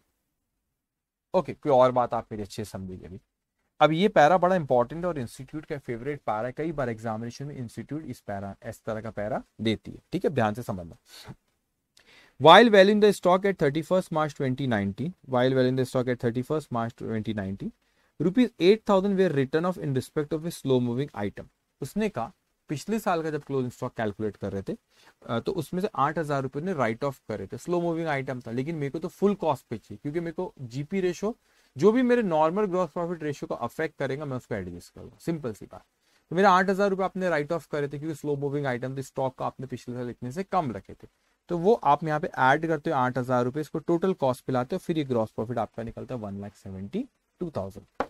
अब ये 1,72,000 आपने डिवाइडेड बाय यहाँ पे इस, अच्छा डिवाइड बाय 8,60,000 जो सेल्स है, मल्टीप्लाई बाय जीपी रेशियो 20%, तो नॉर्मल ग्रॉस प्रॉफिट रेशियो है आपका 20%। ठीक है, अब आगे कहता है कॉस्ट ऑफ विच वॉज 12,000, वो कहता है कि वो उसकी कॉस्ट एक्चुअल में 12,000 थी, उसमें से मैंने पिछले साल राइट ऑफ 8,000 किया, तो 8,000 मैंने क्या कर दिया बच्चों, वहां पे एड बैक करा, तो ये जो क्लोजिंग स्टॉक आया मेरा कितना है, क्लोजिंग स्टॉक क्या है 2,60,000 था, इसमें वो 8,000 इंक्लूड है, लेकिन एक्चुअल में एबनॉर्मल आइटम 8 का नहीं है, एक्चुअल में एबनॉर्मल आइटम 12,000 का। क्यों?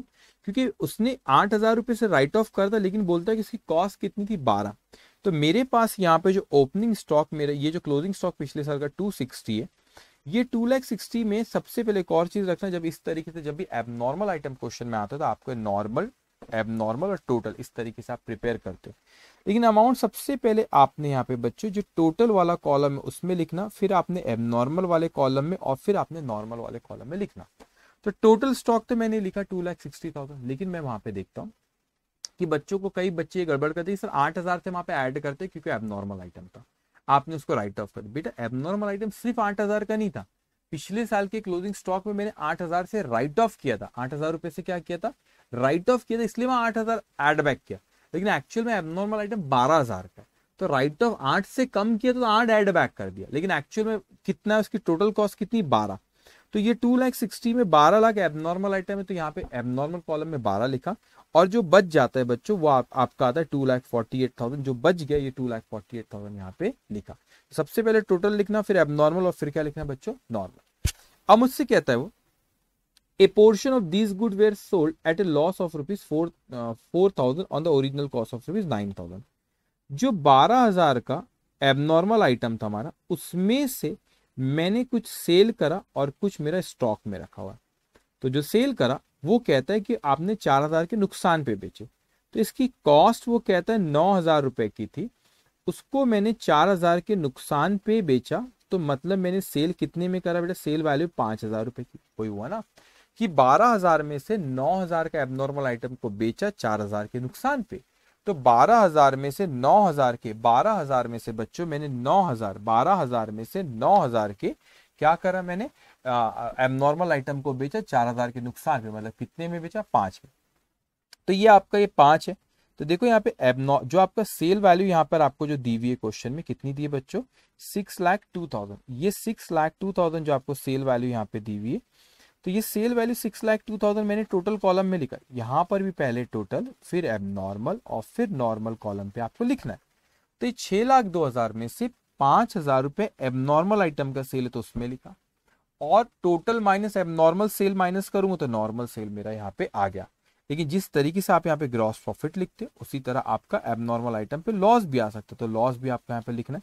तो ये नॉर्मल सेल पे प्रॉफिट हो, एबनॉर्मल पे लॉस हो, तो लॉस आपका कितना, 4,000 का, तो आपने 4,000 यहाँ पे क्रेडिट करेंगे।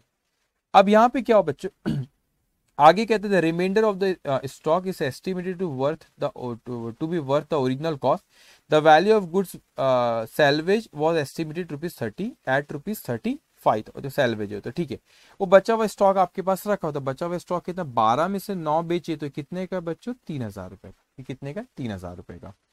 अब मैंने यहाँ पे बराबर बैलेंसिंग फिगर 3,000 ही आएंगे, 3,000 ही रखा हुआ। ओके, अब यहाँ पे उसने इधर हमें जो फिगर्स नहीं लिखे उसको लिख लेते, सेल्स लिखे 52,000 रुपीज का गुड्स क्या हो गया यहाँ पे, उसने ड्रॉइंग्स करा, लेकिन सेल वैल्यू थी। तो जीपी रेशियो कितना, 20% निकाले, तो वो 52,000 में से 20% माइनस कर, तो 41,600 या परचेज में से माइनस कर देंगे।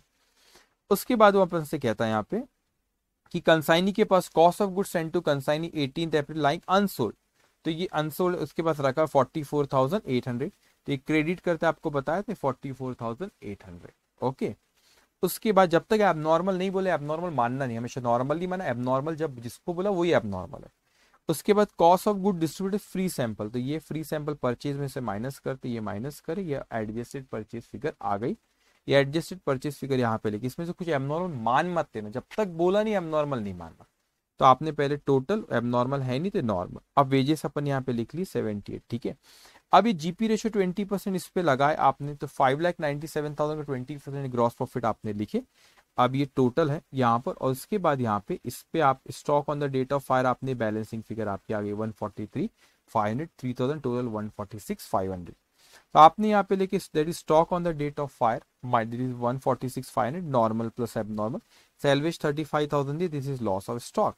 अब मैं कहता हूँ कि stock on the date of fire 146,500, लेकिन पॉलिसी अमाउंट जो थी दैट इज 1,20,000, तो एवरेज क्लॉज विल अप्लाई। क्यों? क्योंकि आपने 146,500 का स्टॉक रखे, लेकिन पॉलिसी सिर्फ निकाले 1,20,000 रुपए की, तो यहाँ पे 1,20,000 रुपए की, तो यहाँ पर इसका मतलब पूरे के पूरे स्टॉक का आपने इंश्योर्ड नहीं कराया। This is the case of under insurance. So how we calculate average clause, claim under average clause policy amount, that is 1,20,000 divide by stock on the date of 146,500 multiply by loss, ये loss 1,11,500, तो ये आपका आ गया average clause. Okay, ये आपका claim का amount यहाँ पे आ गया। ओके, सो यहाँ पे आपका डिस्कशन ये हुआ हमारा स्टॉक से related, claim of loss of stock से जो सारा डिस्कशन था वो मैंने आपसे करा। लेकिन अब हम इसी सेशन में इसको 2 सेशन क्या करना है, इसको इसी सेशन में, टाइम है अभी तो ज्यादा टाइम भी नहीं हुआ, ठीक है। अब हम लोग डिस्कस करते लॉस ऑफ प्रॉफिट, अब डिस्कस करते हैं लॉस ऑफ प्रॉफिट। तो ध्यान से आप मेरी बात को सुनते जाएंगे। अब देखिए कि यहाँ पे कि जब कैलकुलेट हम लोग करते तो यहाँ पे लॉस ऑफ प्रॉफिट का पहले लॉजिक समझ लेते, क्या है कंसेप्ट क्या है, और उसके बाद फिर हम आगे किस तरीके से इसका कैलकुलेशन होता है उस कैलकुलेशन के बारे में बात करते हैं। सबसे पहली चीज ये होती है कि जब यहाँ पे देखने रेगुलर बैच की ये वहां से स्लाइड है, मैंने यहाँ पे लिया उसके नोट्स, ध्यान से। सपोज ईयर शुरू, ध्यान से आप इसको देखते जाना। ईयर सपोज शुरू हो रहा है 1 अप्रैल 22, यहाँ पे ईयर शुरू हुआ, और ये ईयर यहाँ पे आपका सपोज यहाँ पे आपको 30 जून को यहाँ पे आग लगी, 30 जून को यहाँ पे आग लगती है 2022 को, साल खत्म हो रहा है 31 मार्च 2023 को। तो मैंने देखा this is date of fire 30 June 2022, ये गोडाउन था, ये आग लगी, this is date of fire. तो आप to find out the stock on the date of fire, वे हमने बनाया मेमोरेंडम ट्रेडिंग अकाउंट, और मेमोरेंडम ट्रेडिंग अकाउंट से stock on the date of fire है, और फिर लॉस ऑफ स्टॉक जो था आपने क्लेम कर, ये अभी अपने पढ़े बच्चों। लेकिन एक ऐसा भी होता है कि सर आपका जो यहाँ पे ये यहाँ पे जहाँ पे इसकी कहानी खत्म होती है लॉस ऑफ स्टॉक की, लॉस ऑफ प्रॉफिट की कहानी वहां से शुरू होती है। अब जब ये आग लगी तो हम अपने बिजनेस को प्रॉपर तरीके से नहीं कर पाए, प्रॉपर तरीके से बच्चों नहीं कर पाए। क्यों नहीं कर पाए? क्योंकि आग लगे बाद डिसऑर्गेनाइज पीरियड रहता है हमारा, तो इस पीरियड में कुछ वक्त में बिजनेस डिस्टर्ब रहता है। एग्जाम्पल के तौर पे यहाँ पे मैंने 5 महीने शायद लिया, नहीं जुलाई अगस्त सितंबर अक्टूबर 4 मंथ्स लिया, तो 31 अक्टूबर तक हमारा बिजनेस डिस्टर्ब रहा। 31 अक्टूबर तक क्या बिजनेस, 31 अक्टूबर तक ये बिजनेस ये क्या रहा, डिस्टर्ब रहा। जब ये 4 महीने तक बिजनेस जो डिस्टर्ब रहा, तो आप खुद सोचिए कि ये 4 महीने में डिसऑर्गेनाइज पीरियड कहते हैं, मेरा सेल्स कम हुआ। बहुत अच्छे से समझना है इसको, एक एक कंसेप्ट में आपको रिवीजन लेक्चर में सब समझा दूं, बड़ा सिंपल है, ध्यान से सुनो। सेल्स मेरा कम हुआ यहाँ पे, तो ऑब्वियसली सेल्स के साथ साथ क्या कम हुआ बच्चों, नेट प्रॉफिट भी मेरा कम हुआ। तो सेल्स यहाँ पे कम हुआ तो साथ में क्या कम हुआ, नेट प्रॉफिट। अब क्या हो, इफ सेल्स डिक्रीज तो profit will also decrease, obvious सी बात है, सेल्स का कम होगा तो मेरा नेट प्रॉफिट भी क्या होगा, कम होगा। तो ये जो प्रॉफिट हमारा कम होता है, इस प्रॉफिट कम को हम लोग क्या कर सकते हैं, इस प्रॉफिट का हम इंश्योरेंस निकालते हैं, उसी को कहते हैं लॉस ऑफ प्रॉफिट पॉलिसी। लेकिन यहाँ पे हम लोग लॉस ऑफ प्रॉफिट पॉलिसी के बारे में बात करें तो ये एक मैटर ऑफ जजमेंट है, it's a matter of judgement. Sir समझे नहीं, what do you mean by it's a matter of judgement. इसीलिए आप खुद कहिए कि मैं कैसे ये तय करूं कि मेरा सेल्स कम हो। फॉर एग्जांपल आप कोई बिजनेसमैन, मैं इंश्योरेंस कंपनी में आपके पास आता हूं कि चलो आप बताओ आपका कितने का लॉस ऑफ प्रॉफिट हुआ, और मैंने आपसे कहा कि कितने का नुकसान, आपने बोले नहीं सर बहुत बुरा हुआ, बहुत बुरा हुआ, बहुत बुरा, सेल्स कम हुआ। तो आप कहते कि नहीं सर सेल्स कम हो गया हमारा, तो हमारा प्रॉफिट कम हो। मगर सेल्स कितने से कम हो, वो सबसे बड़ा क्वेश्चन मार्क है कि मैं कैसे तय करूं कि सेल्स कम हो, कितना कम हो। मैंने आपको बोला कितना कम होगा, आप बोले नहीं सर मेरे को तो लगा था कि 10 करोड़ का सेल होगा, और 10 करोड़ से मेरा सेल्स कम हो गया, तो इसीलिए मेरा प्रॉफिट 10 करोड़ पे 30% कमाता हूँ, तो 30% का प्रॉफिट का नुकसान हो गया, आप मेरे को दे दो 3 करोड़ रुपए। तो भाई साहब कैसे तय करें कि 10 करोड़ से सेल्स कम हो? आप तो कुछ भी बोलोगे, आप 100 करोड़ बोलोगे। तो ये एक जजमेंट वाली बात आ सकती है। हो सकता है कि आपका ओपिनियन कुछ और, कि नहीं सर इतने से सेल्स कम हो, मेरा ओपिनियन कुछ और इंश्योरेंस कंपनी का ओपिनियन कुछ और। तो हमको वही पढ़ना जो इंश्योरेंस कंपनी का ओपिनियन है कि वो क्या मानती है कि सेल्स कितने से कम हुआ। उनका एक तरीका है, वही तरीका हम मानेंगे कि सेल्स उतने से कम हुआ। तो कैसे तय करेंगे कि सेल्स कितने से कम हो, उसको अपन में डिस्कस करते कि सेल्स कितने से कम हो। इसीलिए जो पूरी प्रोसेस है, ये जो प्रॉफिट का नुकसान होना, कैसे तय करें कि प्रॉफिट कितने का, नुकसान इतने का, सेल्स कम हो इतने का प्रॉफिट, कैसे तय करें। तो इसका एक तरीका होता है इंश्योरेंस कंपनी का, वो हमको फॉलो कर रहा है। इस पार्ट में, इनकी लॉस ऑफ प्रॉफिट वाले पार्ट में अकाउंट्स का यूज नहीं है। ये एक प्रोसेस है, ऑब्वियसली इस प्रोसेस को रटने की जरूरत नहीं, इसका भी एक लॉजिक होता है। मैंने आपको एक फ्लो बना के दिया, इसी नोट्स में एक फ्लो बना के दिया बच्चों सॉरी इसी नोट्स में आपको मैंने फ्लो बना के दिया कि किस तरीके से क्वेश्चन करना, उसका लॉजिक मैं आपको पूरा समझाता हूँ। बस एग्जाम में आया तो फ्लो को आपने फॉलो कर लेना। अब यहाँ पे समझते कि कैसे अपन उस पे आएंगे कि किस तरीके से मैं कहता हूँ कि ये भाई लॉस ऑफ, कैसे ये तय कर रहा है कि कितने से मेरा सेल्स कम हुआ। लेकिन आप इस चीज को समझना ये जो आपकी लॉस ऑफ प्रॉफिट पॉलिसी जो वो तीन चीजों को इस पॉलिसी में तीन अमाउंट को क्लेम करता है ना। वो सेल्स कैसे कम और कैसे तय करेंगे उसमें मैं आता हूँ थोड़ी देर में, 5 मिनट मेरे को दो। एक कंसेप्ट के बारे में पहले आप समझो। तो मैं कैसे तय करूं, मैं ये कैसे तय करूं बच्चों कि मेरा यहाँ पे loss of profit, sorry loss of profit में आपकी कवरेज की बात, सॉरी पहले हम करेंगे कौन कौन सी चीज आपकी कवर होती है। तो लॉस ऑफ प्रॉफिट पॉलिसी आपकी तीन चीजें कवर करती है। एक तो आपका जो net profit, what do you know net profit, जो नेट प्रॉफिट आप कमा नहीं पाए, जो नेट प्रॉफिट आप कमा नहीं पाए। सो जो नेट प्रॉफिट आप कमा नहीं पाए वो एक आपका नेट प्रॉफिट हुआ। दूसरा insured standing charges, insured standing charges मतलब फिक्स नेचर के कुछ चार्जेस होते हैं। इंश्योर्ड मतलब what do mean standing charges, standing charges मतलब फिक्स चार्जेस जो होते हैं, एक्सपेंस जो रुकते नहीं है। आग लग गई, बिजनेस मेरा 4 महीने तक डिस्टर्ब रहा, लेकिन वो खर्चे नहीं रुके। फॉर एग्जाम्पल सैलरी इंप्लॉय के देना ही है, बैंक से लोन दिया इंटरेस्ट देना ही है, रेंट देना ही है, ये वो खर्चे जो रुक नहीं रहे। तो मैं ये प्रॉफिट का जो मेरा नुकसान हुआ उसका भी इंश्योरेंस से क्लेम करता हूं, और साथ ही साथ में स्टैंडिंग चार्जेस का भी क्लेम हम करते, उसका भी इंश्योरेंस इसी पॉलिसी में कवर होता है।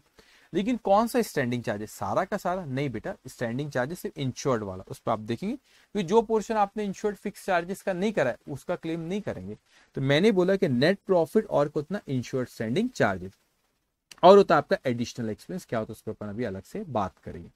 तो आप इस चीज को समझना बच्चों, अच्छे से ध्यान से, बहुत ध्यान से सुनना, ठीक है। जो ये सेल्स फिगर होती है, वो जो सेल्स फिगर होती है उसमें कौन कौन से कंपोनेंट आते हैं, एक आपके वेरिएबल ओवरहेड्स आते। तो वेरिएबल ओवरहेड्स का कभी नुकसान नहीं होता। अगर मेरे आग लगी, बिजनेस डिस्टर्ब रहा, 5 महीने सपोज सेल्स नहीं हुआ, सेल्स नहीं हुआ तो वेरिएबल एक्सपेंस बेस में नहीं हुए, ठीक है। तो इसका नुकसान कभी नहीं होता, इसका नुकसान कभी नहीं होता। ये रेगुलर बैच की नोट से, तो इसका नुकसान कभी नहीं होता, इसका नुकसान कभी नहीं होता। तो क्या बताओ ये पॉलिसी क्या इसको कवर करती है बच्चों? नहीं। तो जो आप claim of loss of profit policy वो इसको कवर नहीं करती। अब मैंने कहा दूसरा जो सेल्स में कंपोनेंट आता है फिक्स ओवरहेड। फिक्स ओवरहेड्स वो होते हैं जो रुकते नहीं, जो परमानेंट है। परमानेंट जैसे आपने स्टाफ है ना, स्टाफ को आपने बोले कि सैलरी देना ही है तो उनको देना ही है, वो आग लग गई तो क्या उनको नहीं देंगे? नहीं। बैंक से लोन लिया अपन, तो बैंक को बोलू कि यार आग लग गई अब इंटरेस्ट नहीं दे पाऊंगा, बैंक बोलेगा नहीं ऐसा नहीं चलता, वो फिक्स है, ये फिक्स ओवरहेड। लेकिन फिक्स ओवरहेड में भी हम पूरे के अमाउंट, पूरे फिक्स चार्जेस जो रहते हैं हमारे, उसका हम इंश्योरेंस नहीं निकालते, क्योंकि अगर इंश्योरेंस ज्यादा निकालेंगे तो आपको प्रीमियम का अमाउंट भी ज्यादा देना होता है। तो वो क्वेश्चन में जो दिया अपन वैसा मानेंगे। लेकिन जो uninsured standing charges, standing charges मतलब fix charges, uninsured standing charges जो होते हैं उसका भी पॉलिसी में वो कवर नहीं होती। मतलब वेरिएबल ओवरहेड्स पॉलिसी में कवर नहीं हुई, अनइंश्योर्ड स्टैंडिंग चार्जेस भी पॉलिसी में कवर नहीं हुए। अब ये फिक्स चार्जेस का जो इंश्योर्ड वाला पोर्शन रहता है, इंश्योर्ड स्टैंडिंग चार्जेस पॉलिसी में कवर होता है, और प्रॉफिट में कंपोनेंट का एक ये कॉस्ट हो गई, ये प्रॉफिट हो गया, और प्रॉफिट वाला भी आपका जो नहीं कमा पाए वो भी इंश्योरेंस में कवर होता है। मतलब लॉस ऑफ प्रॉफिट पॉलिसी उसका नाम जरूर है, प्रॉफिट पॉलिसी बच्चों उसका नाम जरूर है, लॉस ऑफ प्रॉफिट पॉलिसी उसका नाम जरूर है। लेकिन इस लॉस ऑफ प्रॉफिट में बच्चों यहाँ पे वो कवर जो प्रॉफिट ना कमा पाए वो भी होता है, और क्या होता है इंश्योर्ड स्टैंडिंग चार्जेस भी आपके यहाँ पे कवर होते हैं। लेकिन ये जो दो चीज है बच्चों, ये दो चीज है आपका पॉइंट नंबर 1 और 2, इवन तो इसका लॉस ऑफ प्रॉफिट पॉलिसी, लेकिन इसमें प्रॉफिट भी कवर होता है, इंश्योर्ड स्टैंडिंग चार्जेस भी कवर होता है। ये एडिशनल एक्सपेंस क्या है उसका अलग मैं अलग से बात करूंगा अभी, वो भी कवर होता है। पहले अपन फर्स्ट और सेकंड पे बात करें। सो यहाँ पे जो आपके दो पॉइंट है आपके यहाँ पे, पहला और दूसरा, ये दोनों को मैं कह रहा हूं, मैं क्लेम तो ये तीनों करूंगा, net profit, insured standing charge, additional expense. Additional expense को 2 मिनट साइड में रखते हैं, अपन उस पर बात करेंगे। मैं कहता हूं बच्चों आपसे ये जो आपका नेट प्रॉफिट और जो आपका इंश्योर्ड स्टैंडिंग चार्जेस, ये मैं इकट्ठा क्लेम करूंगा। मैंने क्या कहा, इंश्योरेंस कंपनी से मैं इसको इकट्ठा क्लेम करूंगा। तो मैं क्लेम इसको एक साथ करते और एडिशनल एक्सपेंस को अलग करते। अब सर ऐसा कैसे आप कह रहे हो कि एक साथ क्लेम करेंगे, जो नेट प्रॉफिट का जो नुकसान हुआ और वो इंश्योर्ड स्टैंडिंग चार्जेस को भी एक साथ ही क्लेम अपन करते हैं? वो कैसे एक साथ क्लेम करते हैं मैं भी आपसे डिस्कस करूंगा। लेकिन जो आपके सेल्स में कंपोनेंट आ रहे, वेरिएबल कवर नहीं होता, फिक्स में आपका insured standing charges cover, uninsured नहीं होता, और प्रॉफिट होता है। तो ये इंश्योर्ड स्टैंडिंग चार्जेस है और जो प्रॉफिट वाला, ये दोनों को इकट्ठा कैलकुलेट करके इंश्योरेंस कंपनी से क्लेम करते हैं। अब इकट्ठा कैसे करते हैं मैं 2 मिनट में आपसे बात करूंगा। अब यहाँ पे जो एक टर्म दिया गया, इस नेट प्रॉफिट को और इंश्योर्ड स्टैंडिंग, ये जो नेट प्रॉफिट और इंश्योर्ड स्टैंडिंग चार्जेस को एक टर्म दिया गया ग्रॉस प्रॉफिट। वैसे ये नॉर्मल ग्रॉस प्रॉफिट नहीं है जो हम कैलकुलेट करते, एक नाम दिया गया, एक झूठा मूठा नाम दिया गया मान लो आप। तो भाई वो ग्रॉस प्रॉफिट से आप कंपेयर मत करो जो normal gross profit trading account का होता है। एक नाम दिया गया कि इस नेट प्रॉफिट को और इंश्योर्ड स्टैंडिंग चार्जेस को ग्रॉस प्रॉफिट, तो एक झूठा मूठा नाम दिया। तो याद रखना है यहाँ पे net profit plus insured standing charges is gross profit for claim of loss of profit वाले पॉइंट में। अब मैं स्टेप बाय स्टेप आपसे आगे बढ़ता हूं। सबसे पहले बेटा कि आपको मैंने अभी कहा कि जो स्टेप यहाँ पे लिखी बस वैसे ही एग्जाम में लिखना, वो बराबर आंसर आएगा। इसको लॉजिक में आपको बता दे जाता हूँ। ये जो क्लेम कैलकुलेशन प्रॉफिट पॉलिसी का जो आप करते हो बच्चों, तो यहाँ पे इस पे मैं आता हूँ। मैंने सबसे पहले कहा इस यहाँ पे अपन समझते हैं, वर्किंग नोट से शुरू करता हूँ और फिर मैं वहां पे आपको जो मेन जो आपका ये ऊपर वाला पॉइंट है फिर मैं इस पे यहाँ पे आता हूँ। मैंने सबसे पहले कहा कि भाई जो हमारे बिजनेसमैन था वो चिल्ला रहा था नहीं नहीं नहीं मेरा नुकसान हो गया, मेरा इतने से सेल्स कम हो गया, इतने से सेल्स कम हो गया। तो भाई कैसा तय करे कि कितने से सेल्स कम हुआ? तो यहाँ पे एक पहला कंसेप्ट जो आप समझ रहे हो that is reduction in turnover, जिसको शॉर्ट सेल्स के नाम से बुलाते। तो रिडक्शन इन टर्नओवर जो है, आप स्टैंडर्ड टर्नओवर लेते। स्टैंडर्ड टर्नओवर का मतलब इस साल जैसे हमारे एग्जांपल में एक ऐप कब आग लगी 30 जून, तो 30 जून से लेके 31 अक्टूबर तक बिजनेस डिस्टर्ब रहा। तो 30 जून से 31 अक्टूबर तक जो इस साल सेल हुआ, इसी समय का पिछले साल सेल्स कितना था, इसी समय का पिछले साल सेल्स कितना था, उसे कहते हैं बच्चों स्टैंडर्ड टर्नओवर। उसे क्या कहते हैं? Standard turnover. तो पिछले साल इसी समय कितना टर्नओवर था उसे कहते हैं स्टैंडर्ड। मतलब ये एग्जांपल में आपने यहाँ पे देखे, एक सेकंड, हाँ यहाँ पे आपने देखे कि मेरा बिजनेस यहाँ पे 30 जून 2022 से लेके 31 अक्टूबर 2022 तक डिस्टर्ब रहा। तो इसी 30 जून 2021 से लेके 31 अक्टूबर 2021 तक के मेरा कितना सेल्स हुआ, दैट इज स्टैंडर्ड टर्नओवर। तो ये जो आपका स्टैंडर्ड टर्नओवर है बच्चों, यहाँ पे जो पिछले साल का जो सेल इसी समय का आपने लिए, क्यों लिए? लॉजिक है इसके पीछे कि भाई आपका अगर सपोज आप अम्ब्रेला का बिजनेस, तो रेनी सीजन में ज्यादा होता है। तो भाई जिस वक्त बिजनेस डिस्टर्ब रहा, हो सकता है कि उस वक्त पिछले साल का सेल्स देखो उसी वक्त कितना हुआ, दिवाली के वक्त ज्यादा सेल्स होता है। तो पर्टिकुलर वही पीरियड का लो, तो आप वही पीरियड का लो जो आपका पीरियड डिस्टर्ब रहा कि पिछले साल इतना सेल्स हुआ था। अब हमने क्लेम करेंगे ठीक है ये आपने ले लिया, यहाँ पे पिछले साल इतना सेल्स हुआ था, उसमें से इस साल जो सेल्स हुआ उस पर एक्चुअल सेल बोलते, वो जो जिस वक्त हमारा बिजनेस डिस्टर्ब रहा। तो मैंने आपसे कहा, सपोज मैंने यहाँ पे कहा कि ये 10 लाख का पिछले साल हुआ था, इस साल 2 ही हुआ, तो आपका 8 से सेल्स कम हुआ। तो वो बिजनेसमैन चिल्लाने लगा सर कैसी बात कर रहे हो, ये इस साल 2 लाख का ही सेल हुआ, आपका एक्चुअल सेल अभी बिजनेस डिस्टर्ब रहा तो बड़ा कम सेल हुआ, 2 ही लाख का हुआ। लेकिन आप कैसी बात करो सर, पिछले साल का 10 लाख सेल था, हमारा हर साल सेल्स 10% से बढ़ता है। तो पिछले साल जो 10 लाख का सेल था वो इस साल वो 10% से बढ़ता था, तो इस साल एक्सपेक्टेड था कि वो 11 लाख, मतलब स्टैंडर्ड टर्नओवर जो उस पीरियड का सेल जो 10 लाख था वो 10% से बढ़ता, तो इस साल वो 11 लाख का एक्सपेक्टेड था। मतलब ठीक है, वो ट्रेंड यहाँ पे ऐड कर लो कि आपका एक्सपेक्टेड था कि अभी उतना होना चाहिए था। तो 10% ट्रेंड तो आपने यहाँ पे 10% ऐड करे, तो 10 में 10% लिखे बच्चों, कितना हो गया 1 लाख। तो आपका टोटल कितना हो, 11 लाख। एक्चुअल आपने टर्नओवर कितना करे अभी जो आपका जो जितने पीरियड में बिजनेस डिस्टर्ब रहा 2 लाख का, तो आपका रिडक्शन इन टर्नओवर कितना, 9 लाख। तो स्टेप नंबर 1 इसको फॉलो रखना है, स्टेप नंबर इसको फॉलो करना कि reduction in turnover, how we calculate reduction in turnover, standard turnover plus trend minus actual turnover is reduction in turnover. अब क्या हो, 2 मिनट पेशेंस रखना, मैं आपको इससे कनेक्ट करूंगा। अभी इसको आपने सेकंड जो स्टेप रहेगी that is gross profit ratio. तो आप पिछले साल का नेट प्रॉफिट लेते हो, पिछले साल का इंश्योर्ड स्टैंडिंग चार्जेस और पिछले साल का नेट प्रॉफिट, पिछले साल की insured standing charges divided bye turnover of last financial year. तो लास्ट ईयर का नेट प्रॉफिट, लास्ट ईयर का insured standing charges, last year का सेल्स मल्टीप्लाई बाय 100, ये जीपी रेशियो है। तो मैंने आपको कहा था ग्रॉस प्रॉफिट हमारे लिए क्या होता है बच्चों, नेट प्रॉफिट पर प्लस इंश्योर्ड स्टैंडिंग चार्जेस, सिर्फ इसी में लॉस ऑफ प्रॉफिट में सिर्फ net profit plus insured standing charges आपने ऐड करे divide by sales multiply by 100। तो ये ऐसा क्यों कैलकुलेट करें, इसका लॉजिक समझे। मैं कहता हूं कि मेरा सेल्स यहाँ पे 9 लाख रुपए से कम होता है, रिडक्शन इन टर्नओवर जो मेरा 9 लाख रुपए, सेल्स मेरा कितने से कम हुआ बच्चों, 9 लाख रुपए से सेल्स मेरा कम हुआ। अब 9 लाख रुपए सेल्स कम हो तो मैं इंश्योरेंस कंपनी को ये बोलूं क्या कि मेरा 9 लाख रुपए से अगर सेल्स कम होता है तो मैं बोलूं कि मेरा प्रॉफिट भी 9 लाख से कम हो। वो बोलेंगे कैसे, पागल हो क्या, 9 लाख रुपए से सेल्स कम हो बोलेंगी, और बोलेंगे कि प्रॉफिट कैसे। अब भाई उस सेल्स में आपका प्रॉफिट का कंपोनेंट कितना है वो बात करो, लॉजिक समझे आप। 9 लाख का सेल्स कम हुआ दैट डजंट मीन प्रॉफिट का 9 लाख रुपए, दैट डजंट मीन कि प्रॉफिट का 9 लाख रुपए का नुकसान हो। सेल्स मेरा 9 लाख रुपए से कम हो तो उसमें प्रॉफिट का कंपोनेंट कितना है। अब इसको लॉजिक को समझना, मैंने जब ये फॉर्मूला यहां पे लिखा नेट प्रॉफिट में, मैंने यहां पे एक और चीज ऐड करा, उस नेट प्रॉफिट में मैंने क्या चीज ऐड कर दिया बच्चों, इंश्योर्ड स्टैंडिंग चार्जेस। तो मैं कहता हूं नेट प्रॉफिट और ये इंश्योर्ड स्टैंडिंग चार्जेस किसका, सेल्स का, सेल्स का। तो ये मुझे बताता है कि मेरे सेल्स में कितने प्रतिशत वो नेट प्रॉफिट और इंश्योर्ड स्टैंडिंग चार्जेस है, क्योंकि सेल्स में तो ये सारे कंपोनेंट आते हैं बच्चों, ये सारी चीज यहां पर आती है ना सेल्स में, तो सेल्स में तो ये सारा आपका यहां पे आता है ना बच्चों, ये सेल्स है। तो ये सेल्स की फिगर में मेरा नेट प्रॉफिट और इंश्योर्ड स्टैंडिंग चार्जेस कितने परसेंटेज, आप ये नहीं बोल सकते कि सेल्स इतने से कम हुआ तो पूरा का पूरा नुकसान। ये सेल्स में वेरिएबल एक्सपेंसेस भी होते और इस सेल्स में अनइंश्योर्ड स्टैंडिंग चार्जेस भी होते। तो इस सेल्स का कितने प्रतिशत, कितने परसेंटेज आपका प्रॉफिट और इंश्योर्ड स्टैंडिंग चार्जेस है ये सेल्स का। तो वो फॉर्मूला हमको बच्चों ये बताता है कि मैंने यहाँ पे सेकंड जो आपसे कैलकुलेट करा, मैंने क्या कैलकुलेट करा कि भाई ये जो आपने कैलकुलेट करे net profit plus insured standing charges divide by sales multiply by 100। तो ये सेल्स में कितने प्रतिशत सेल नेट प्रॉफिट और इंश्योर्ड स्टैंडिंग चार्जेस वो फॉर्मूला बताता है।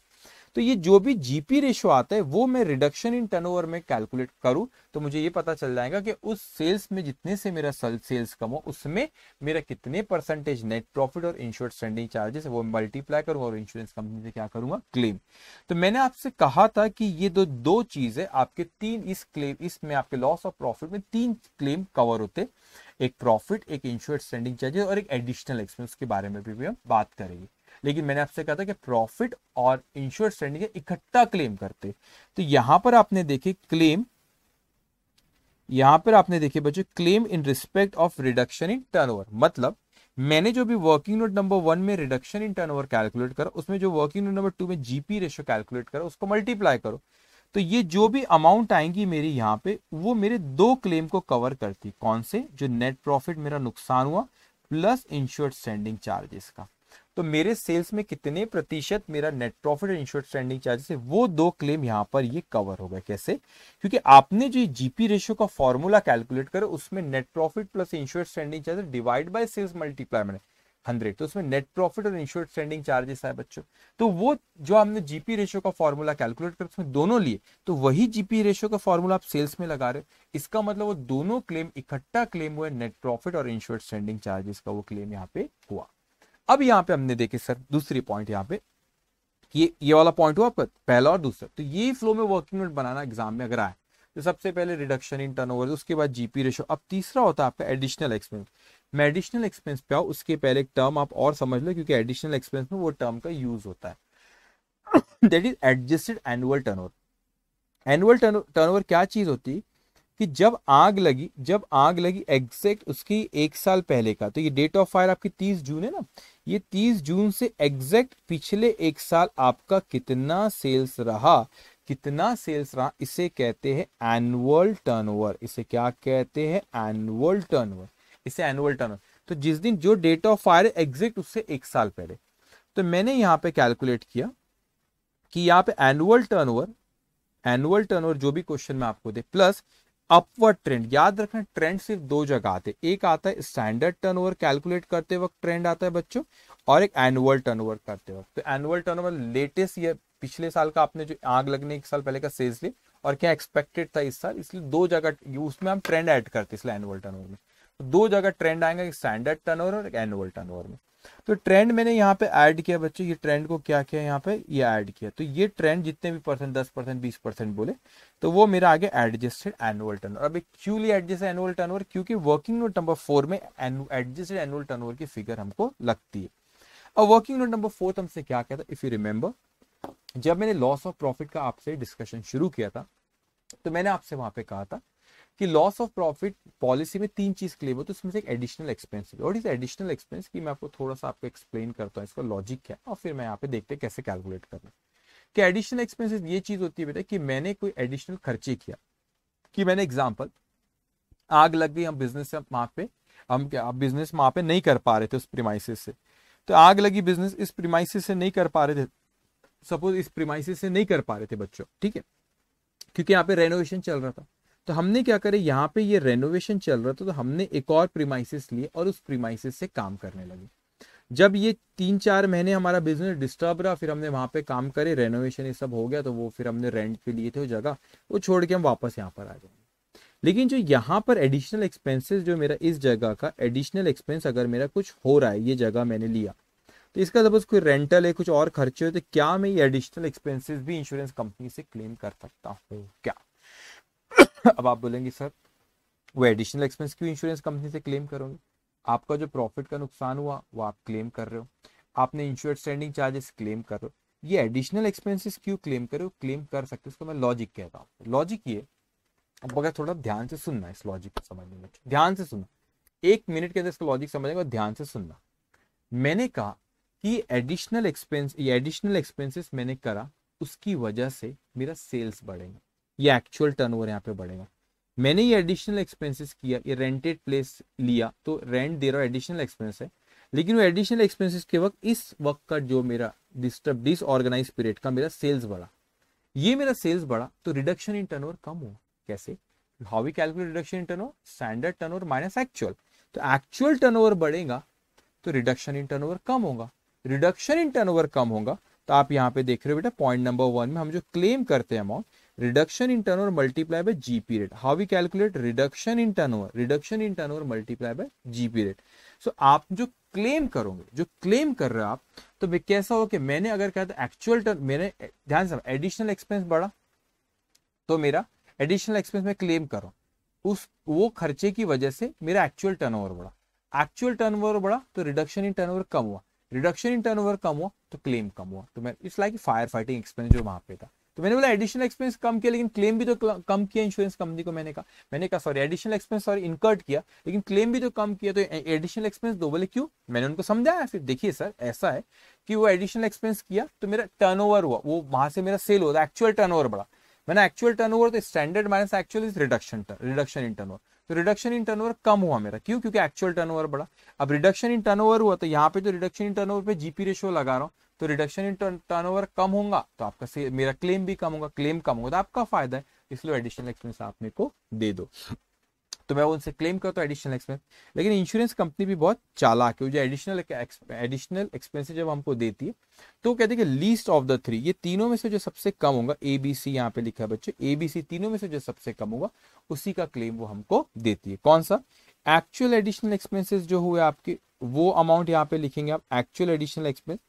फिर आपका sales due to additional expense, इसको अच्छे से समझना, वो एडिशनल एक्सपेंसेस की वजह से सेल्स कितना हुआ मल्टीप्लाई बाय जीपी रेशियो। थोड़ा सा लॉजिक समझ, क्या रेगुलर बैच में बहुत लंबा चलता है, वहां पे एक्सप्लेन सारी चीजें करता है, मगर यहाँ पे भी आप सुनो, पॉइंट सारे कवर यहाँ पे भी कर लेंगे हम। तो इसका लॉजिक क्या है, सेकंड पॉइंट का वहां पे समझाता हूँ। मैंने कहा कि यहाँ से सेल्स मेरा जो था, यहाँ से सेल्स हो रहा था, अब यहाँ आग लग गई तो यहाँ पे सेल्स नहीं हो रहा, तो मैंने ये जगह ले लिया, तो इस जगह की वजह से कितना सेल्स हुआ आपका, that is sales due to additional expense. तो क्वेश्चन में जब आपको अगर ऐसा दिया, सपोज आपको एक्चुअल सेल यहाँ पे दिया 10 लाख रुपए, ये एक्चुअल सेल क्वेश्चन में 10 लाख लिया, लेकिन बोला उस एक्चुअल सेल में 10 में से 6 lakh is from this rented premises, 4 यहां से हुआ, तो यहां पर आप पूरा 10 मत लिखना, this is sales due to additional expense.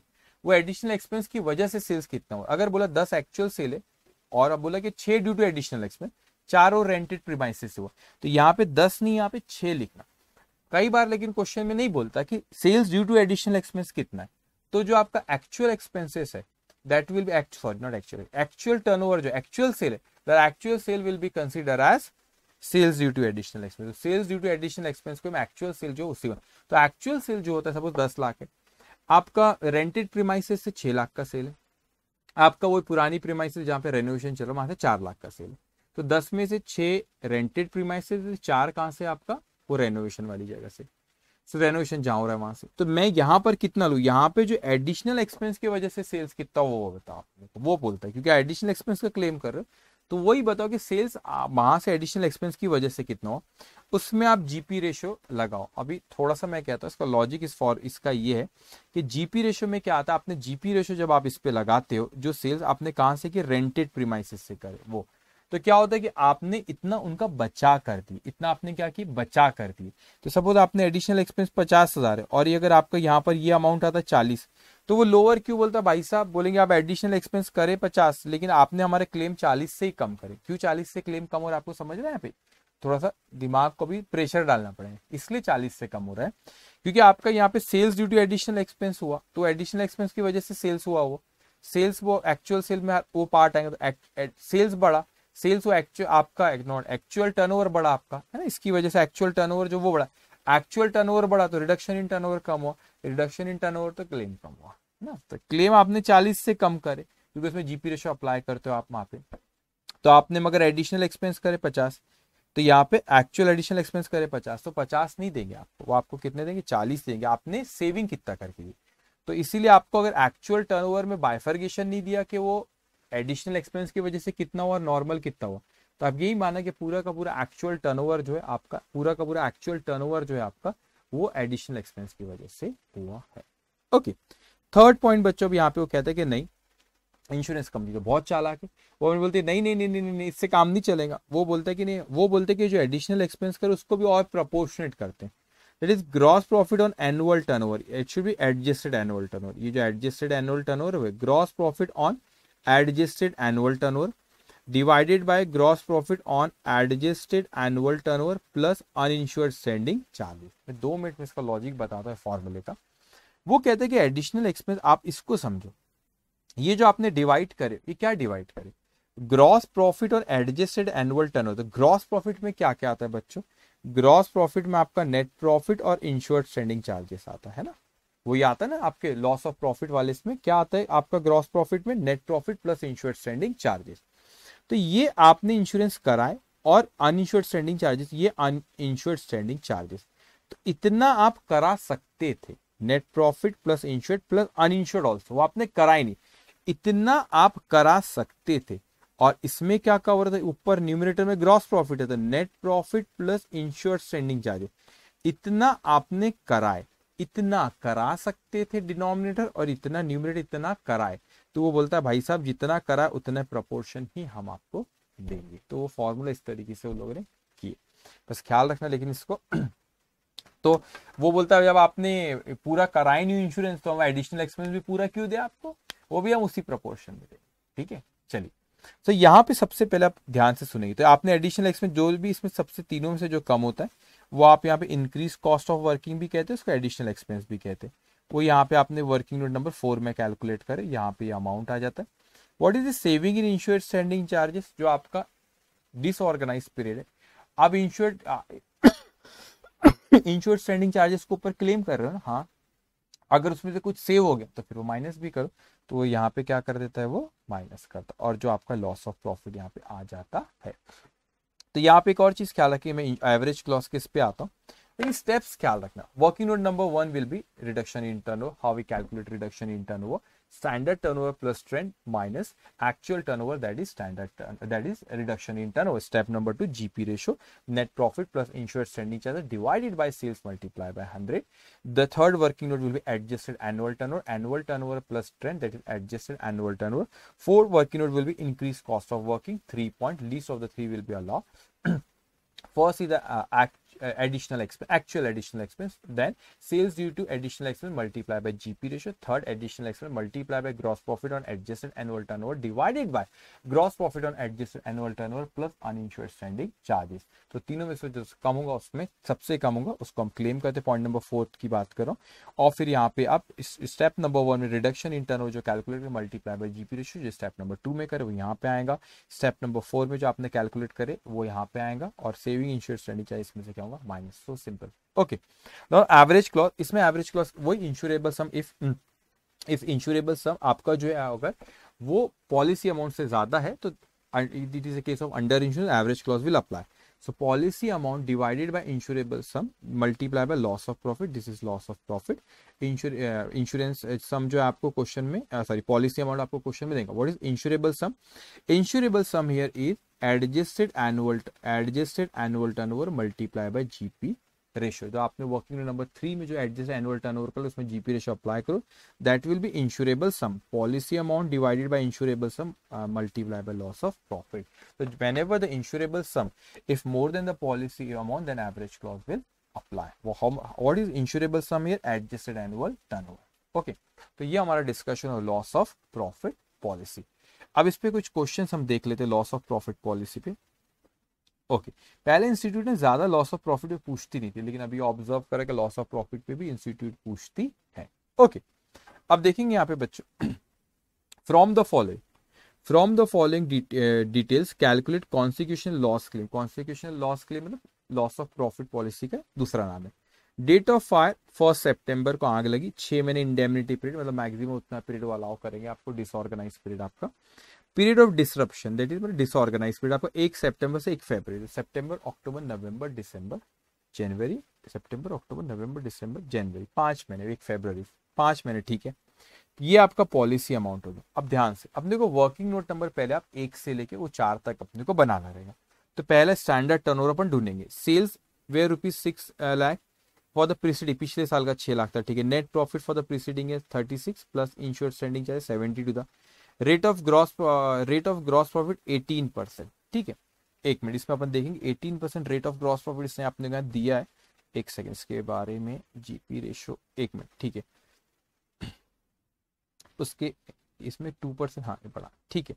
अब उसने ग्रॉस प्रॉफिट रेशियो अपने को यहाँ पे दिया हुआ है, अपन इस पे डिस्कस करते हैं। तो जीपी रेशियो वैसे आ जाएगा ना यहाँ पे, एक minute, 36 plus 72 divided by 6 lakh, yes, ये 80 रेट ऑफ ग्रॉस प्रॉफिट 18%, ये 18% दिया लेकिन क्वेश्चन में, लेकिन ये नहीं भी देता तो कैलकुलेट करते हैं ना। नेट प्रॉफिट लास्ट ईयर का नेट प्रॉफिट है 36,000 plus insured standing charges 72,000 divided by last year का sales 6 lakh multiply by 100। So net profit plus insured standing charges divided by sales multiply by 100, ये 18% यार क्वेश्चन में दे दिया उसने, ठीक है। ये आपकी स्टेप नंबर 2 तो यहाँ पे कैलकुलेट हो गई। Working note number 2, net profit plus insured, ये 18% है, ये 18%, वो 2% क्या हो मैं बताता हूँ आपको। ओके, उसके बाद अपने से कहता है वो अनइंश्योर्ड स्टैंडिंग चार्जेस, आपको लगता है जब आपको एडिशनल एक्सपेंस वाले पॉइंट में। टर्नओवर ड्यूरिंग डिसरप्शन पीरियड, ये एक्चुअल टर्नओवर है, ये एक्चुअल टर्नओवर 67,500। तो ये आपका स्टैंडर्ड टर्नओवर के बाद आप रिडक्शन इन टर्नओवर के वक्त माइनस करते हो 67,500।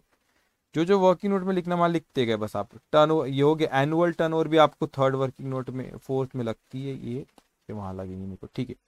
अब स्टैंडर्ड टर्नओवर उसने अपने को दिया कितना, 2,25,000 से 2,25,000, ये आपका स्टैंडर्ड टर्नओवर, जो देखिए रिडक्शन इन टर्नओवर के वक्त लगता है।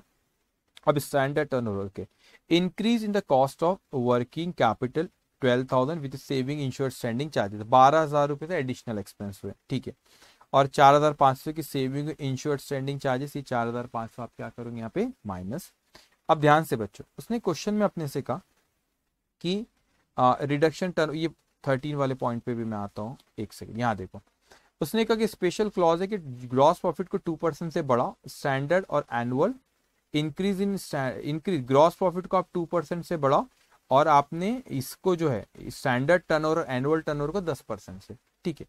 तो मैंने क्या किया बच्चों, यहाँ पे ये है आपका इंक्रीजिंग ट्रेंड दिया है, स्टैंडर्ड एनुअल टर्न को 10% से बढ़ाओ, जीपी को 2। अब देखो यहाँ पे बच्चों, पहले आपका वर्किंग नोट नंबर में स्टैंडर्ड टर्नओवर था 2,25,000, अभी उसमें अपवर्ड ट्रेंड बोला 10%, 2,25,000 का 10% 22,500, ये आ गया आपका एडजस्टेड स्टैंडर्ड टर्नओवर 2,47,500, उसमें से एक्चुअल माइनस करे तो रिडक्शन इन टर्नओवर आ गया। अब आप यहाँ पे आए ग्रॉस प्रॉफिट रेशियो कैलकुलेट करें आपने, तो वो आपने net profit plus insured standing charge divide by sales multiply 18%।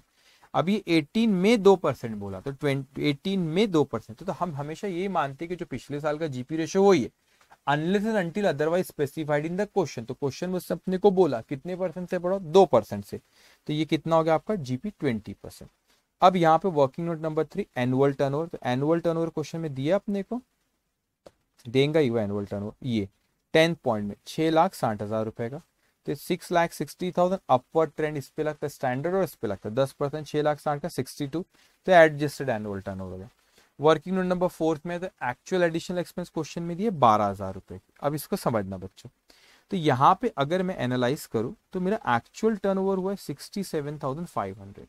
तो ये जो जब बिजनेस डिस्टर्ब रहा इस पीरियड में टर्नओवर 67,500 का टर्नओवर है, लेकिन ये रेंटेड प्रीमाइसेस मैंने कोई लिया था, क्या ये रेंटेड प्रीमाइसेस से ही पूरा हुआ है क्या?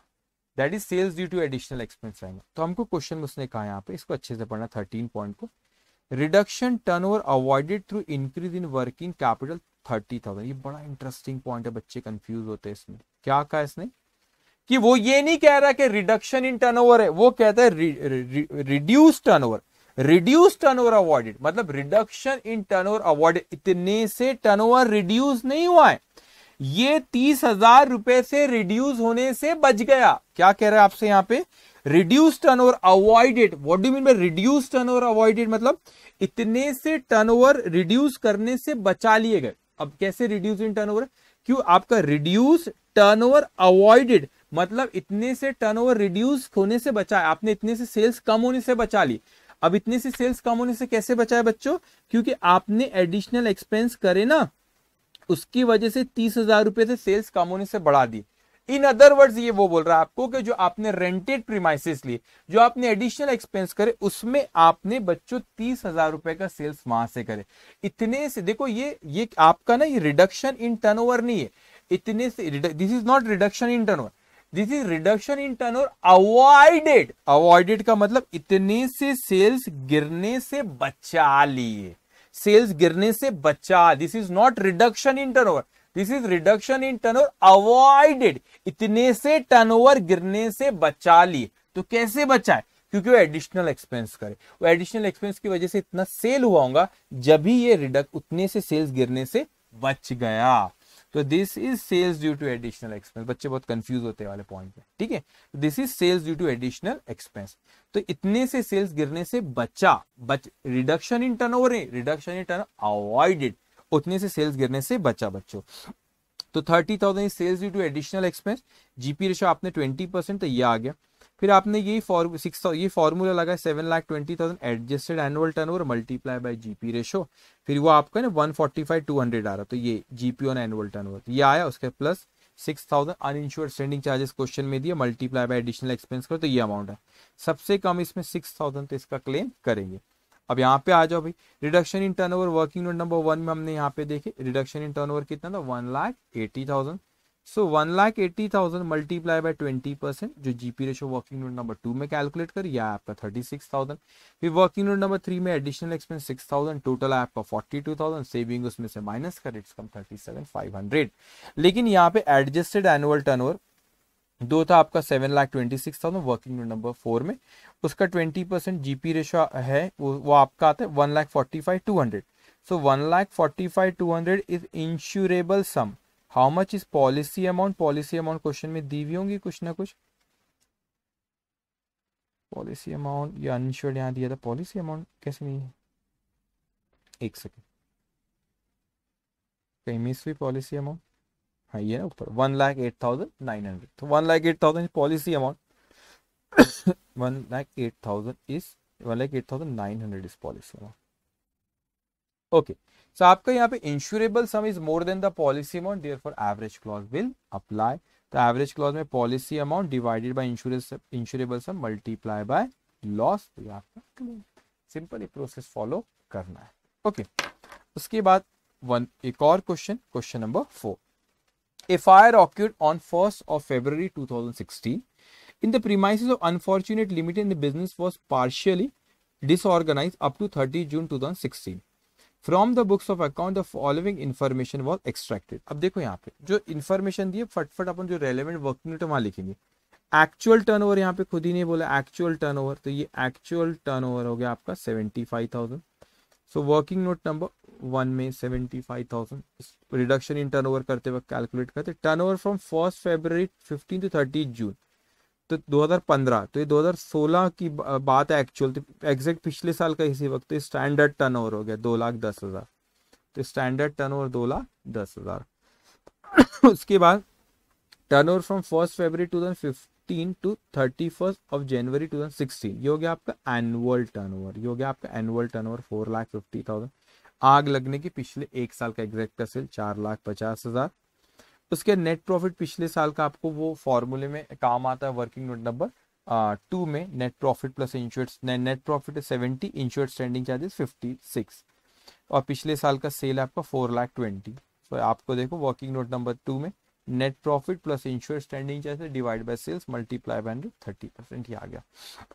अब यहाँ पे देखेंगे आपको 64,000 यहाँ पे टोटल स्टैंडिंग चार्जेस है, उसमें से इंश्योर्ड 56 है, तो 64,000 माइनस 56,000 ये आता है बच्चों आपका 8,000 इज अनइंश्योर्ड स्टैंडिंग चार्जेस। तो अपने को वर्किंग नोट नंबर 4 में 8,000 वहां पे लगेगा। ओके, फिर वो कहता है द कंपनी इनकर additional expense 6,700 which reduced the loss in turnover. There was also saving in during the indemnity period of rupees 2,450 in the insured standing charge as a result of fire. This saving in insured standing charges 2,450 यहाँ पे लिख लो 2,450 जो आप लिखते हो saving को minus करते हैं यहाँ पे। ओके, उसके बाद ये अमाउंट कहीं ना कहीं यूज होगा हमको ये एडिशनल एक्सपेंस। ठीक है, आपका the company holds A loss of profit policy 124,200 having in indemnity period of 6 month. ठीक है, तो पॉलिसी अमाउंट है 124,200। अब वो कहते हैं there has been a considerable increase in trend since the date of the last annual account. It has been agreed that adjustment of 15% be made in respect of upward trend in turnover. तो 15% से turnover को adjust करते standard और annual में करते। तो यहाँ पे देखो बच्चे स्टैंडर्ड आपने 2,10,000 लेके उसमें 15% 31,500 एडजस्टेड एनुअल टर्नओवर आया, उसमें एक्चुअल माइनस करे तो रिडक्शन इन टर्नओवर आ गया। सो रिडक्शन इन टर्नओवर आ गया working note number 1, working note number 2 GP ratio. अब एनुअल टर्नओवर दिए 15% का ट्रेंड बोले तो 4,50,000 का 15% 67,500 total 5,17,500। Working note number 4 actual additional expense कितनी हुई 6,700। अब sales due to additional expense बेटा अपने को यहाँ पे आप अगर एक्चुअल टर्नओवर देखोगे तो 75,000 दिया, लेकिन 75 में से एडिशनल एक्सपेंस की वजह से कितना सेल्स हो और रेंटेड प्रीमाइसेस कुछ नहीं बोला, तो यही हमेशा अज्यूम करना रहेगा कि जो आपका एक्चुअल है वो पूरा का पूरा एडिशनल एक्सपेंस की वजह से वो एक्चुअल है। कोई स्पेसिफिकली बोले तो बात अलग है, नहीं बोला तो यही मानना जो एक्चुअल है वो आपका sales that is sales due to additional expense वो 75,000। 30% जीपी रेशियो ये आ गया आपका सेकेंड 22,500। अब यहाँ प्रपोर्शनेट आप करते हैं additional expense 6,700 multiply by adjusted annual turnover, तो आपने adjusted annual turnover working note number 3 में कैलकुलेट करें 5,17,500। 5,17,500 मल्टीप्लाई बाय 30% डिवाइडेड बाय इधर को मल्टीप्लाई करो तो इतना ही आता है 155,250। तो आपका gross profit on annual turnover that is 155,250 plus uninsured standing charges में कैलकुलेट करते वो कितना आया था हमारा 8,000। तो ये फॉर्मूला लगा ये 6372। तो इसमें सबसे कम कौन सा है आपका, एक second, least of the C should be 6372 होना चाहिए, एक second, yes it should be 6372। ठीक है, ये 6372 है आपका।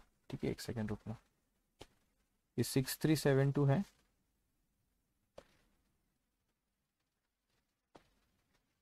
ठीक है 6372। ओके, तो आपने यहाँ पर 6372 ये लिखे।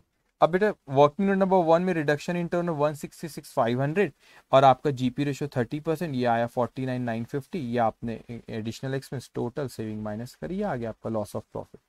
अब इंश्योरेबल सम कितना आ रहा है आपका, एडजस्टेड एनुअल टर्नओवर है 5,17,500, उसका 30% जीपी रेशियो तो आ रहा है आपका 155,250। पॉलिसी अमाउंट क्वेश्चन में जो आपको दी हुई है वो पॉलिसी अमाउंट क्वेश्चन में दी हुई है आपको 1,24,200। तो इसमें से insurable sum is more than the policy amount then average clause will apply. So आपका यहाँ पे ये फॉर्मूला वही आपका यहाँ पे पॉलिसी अमाउंट कितना है आपका 124,200 divided by insurable sum 155,250 multiply by loss that is 53,872. So 124,200 divided by 155,250 multiply by 53,872. It will come 43097.6. ठीक है, approximately round off किया 43098. So बस इस प्रोसेस को अपने को फॉलो करना रहेगा। How we calculate loss of profit for working note first, इसमें ना अकाउंट का कोई पार्ट नहीं है, एक प्रोसेस, उसका लॉजिक आपको बताए, प्रोसेस फॉलो करना है। तो working note number 1 reduction in turnover standard turnover plus upward trend और whatever trend downward, generally downward होता नहीं अपवर्ड ही होता है। तो standard turnover plus trend minus actual that is reduction in turnover. Working note number 3 GP ratio net profit plus insured standing charges divide by sales multiply by 100। Working note number 3 then adjusted annual turnover plus trend. Working note number 4 additional expense, least of the three will be allowed. First actual additional expense, second sales due to additional expense multiplied by GP ratio, third additional expense multiply by GP ratio on adjusted annual turnover divided by GP ratio on adjusted annual turnover plus uninsured standing charges. बस हो गया simple. फिर आप यहाँ पे जाएंगे और यहाँ पर लिखेंगे 1 2 और थर्ड आपका सेमी इंश्योर्ड स्टैंडिंग चार्जेस पूछ रहा है तो उसमें से क्या करेंगे माइनस। तो ये सारा डिस्कशन हुआ हमारा इंश्योरेंस क्लेम। और आपने ये लॉस ऑफ प्रॉफिट और लॉस ऑफ स्टॉक भी मैंने आपसे डिस्कस किया, आपको नोट्स आप डाउनलोड जरूर कर लेना, इट विल हेल्प यू। ये सारे एडजस्टमेंट एक जगह लिखे हो, किस तरीके से आपको प्रेजेंट करना है, मैंने आंसर्स भी वहाँ पे बताया कि किस तरीके से आपको प्रेजेंट करना है। यहाँ पे सोल्यूशन ये जब बनाया ना, बनाया ही वैसा कि ऐसे प्रेजेंट करने के लिए statement of loss of stock, फिर एवरेज क्लॉज, फिर नीचे वर्किंग नोट, उसी तरीके से प्रेजेंट करा गया है। तो ये रिविजन हमारा इंश्योरेंस क्लेम चैप्टर का यहाँ पे खत्म होता है। Take care, bye bye.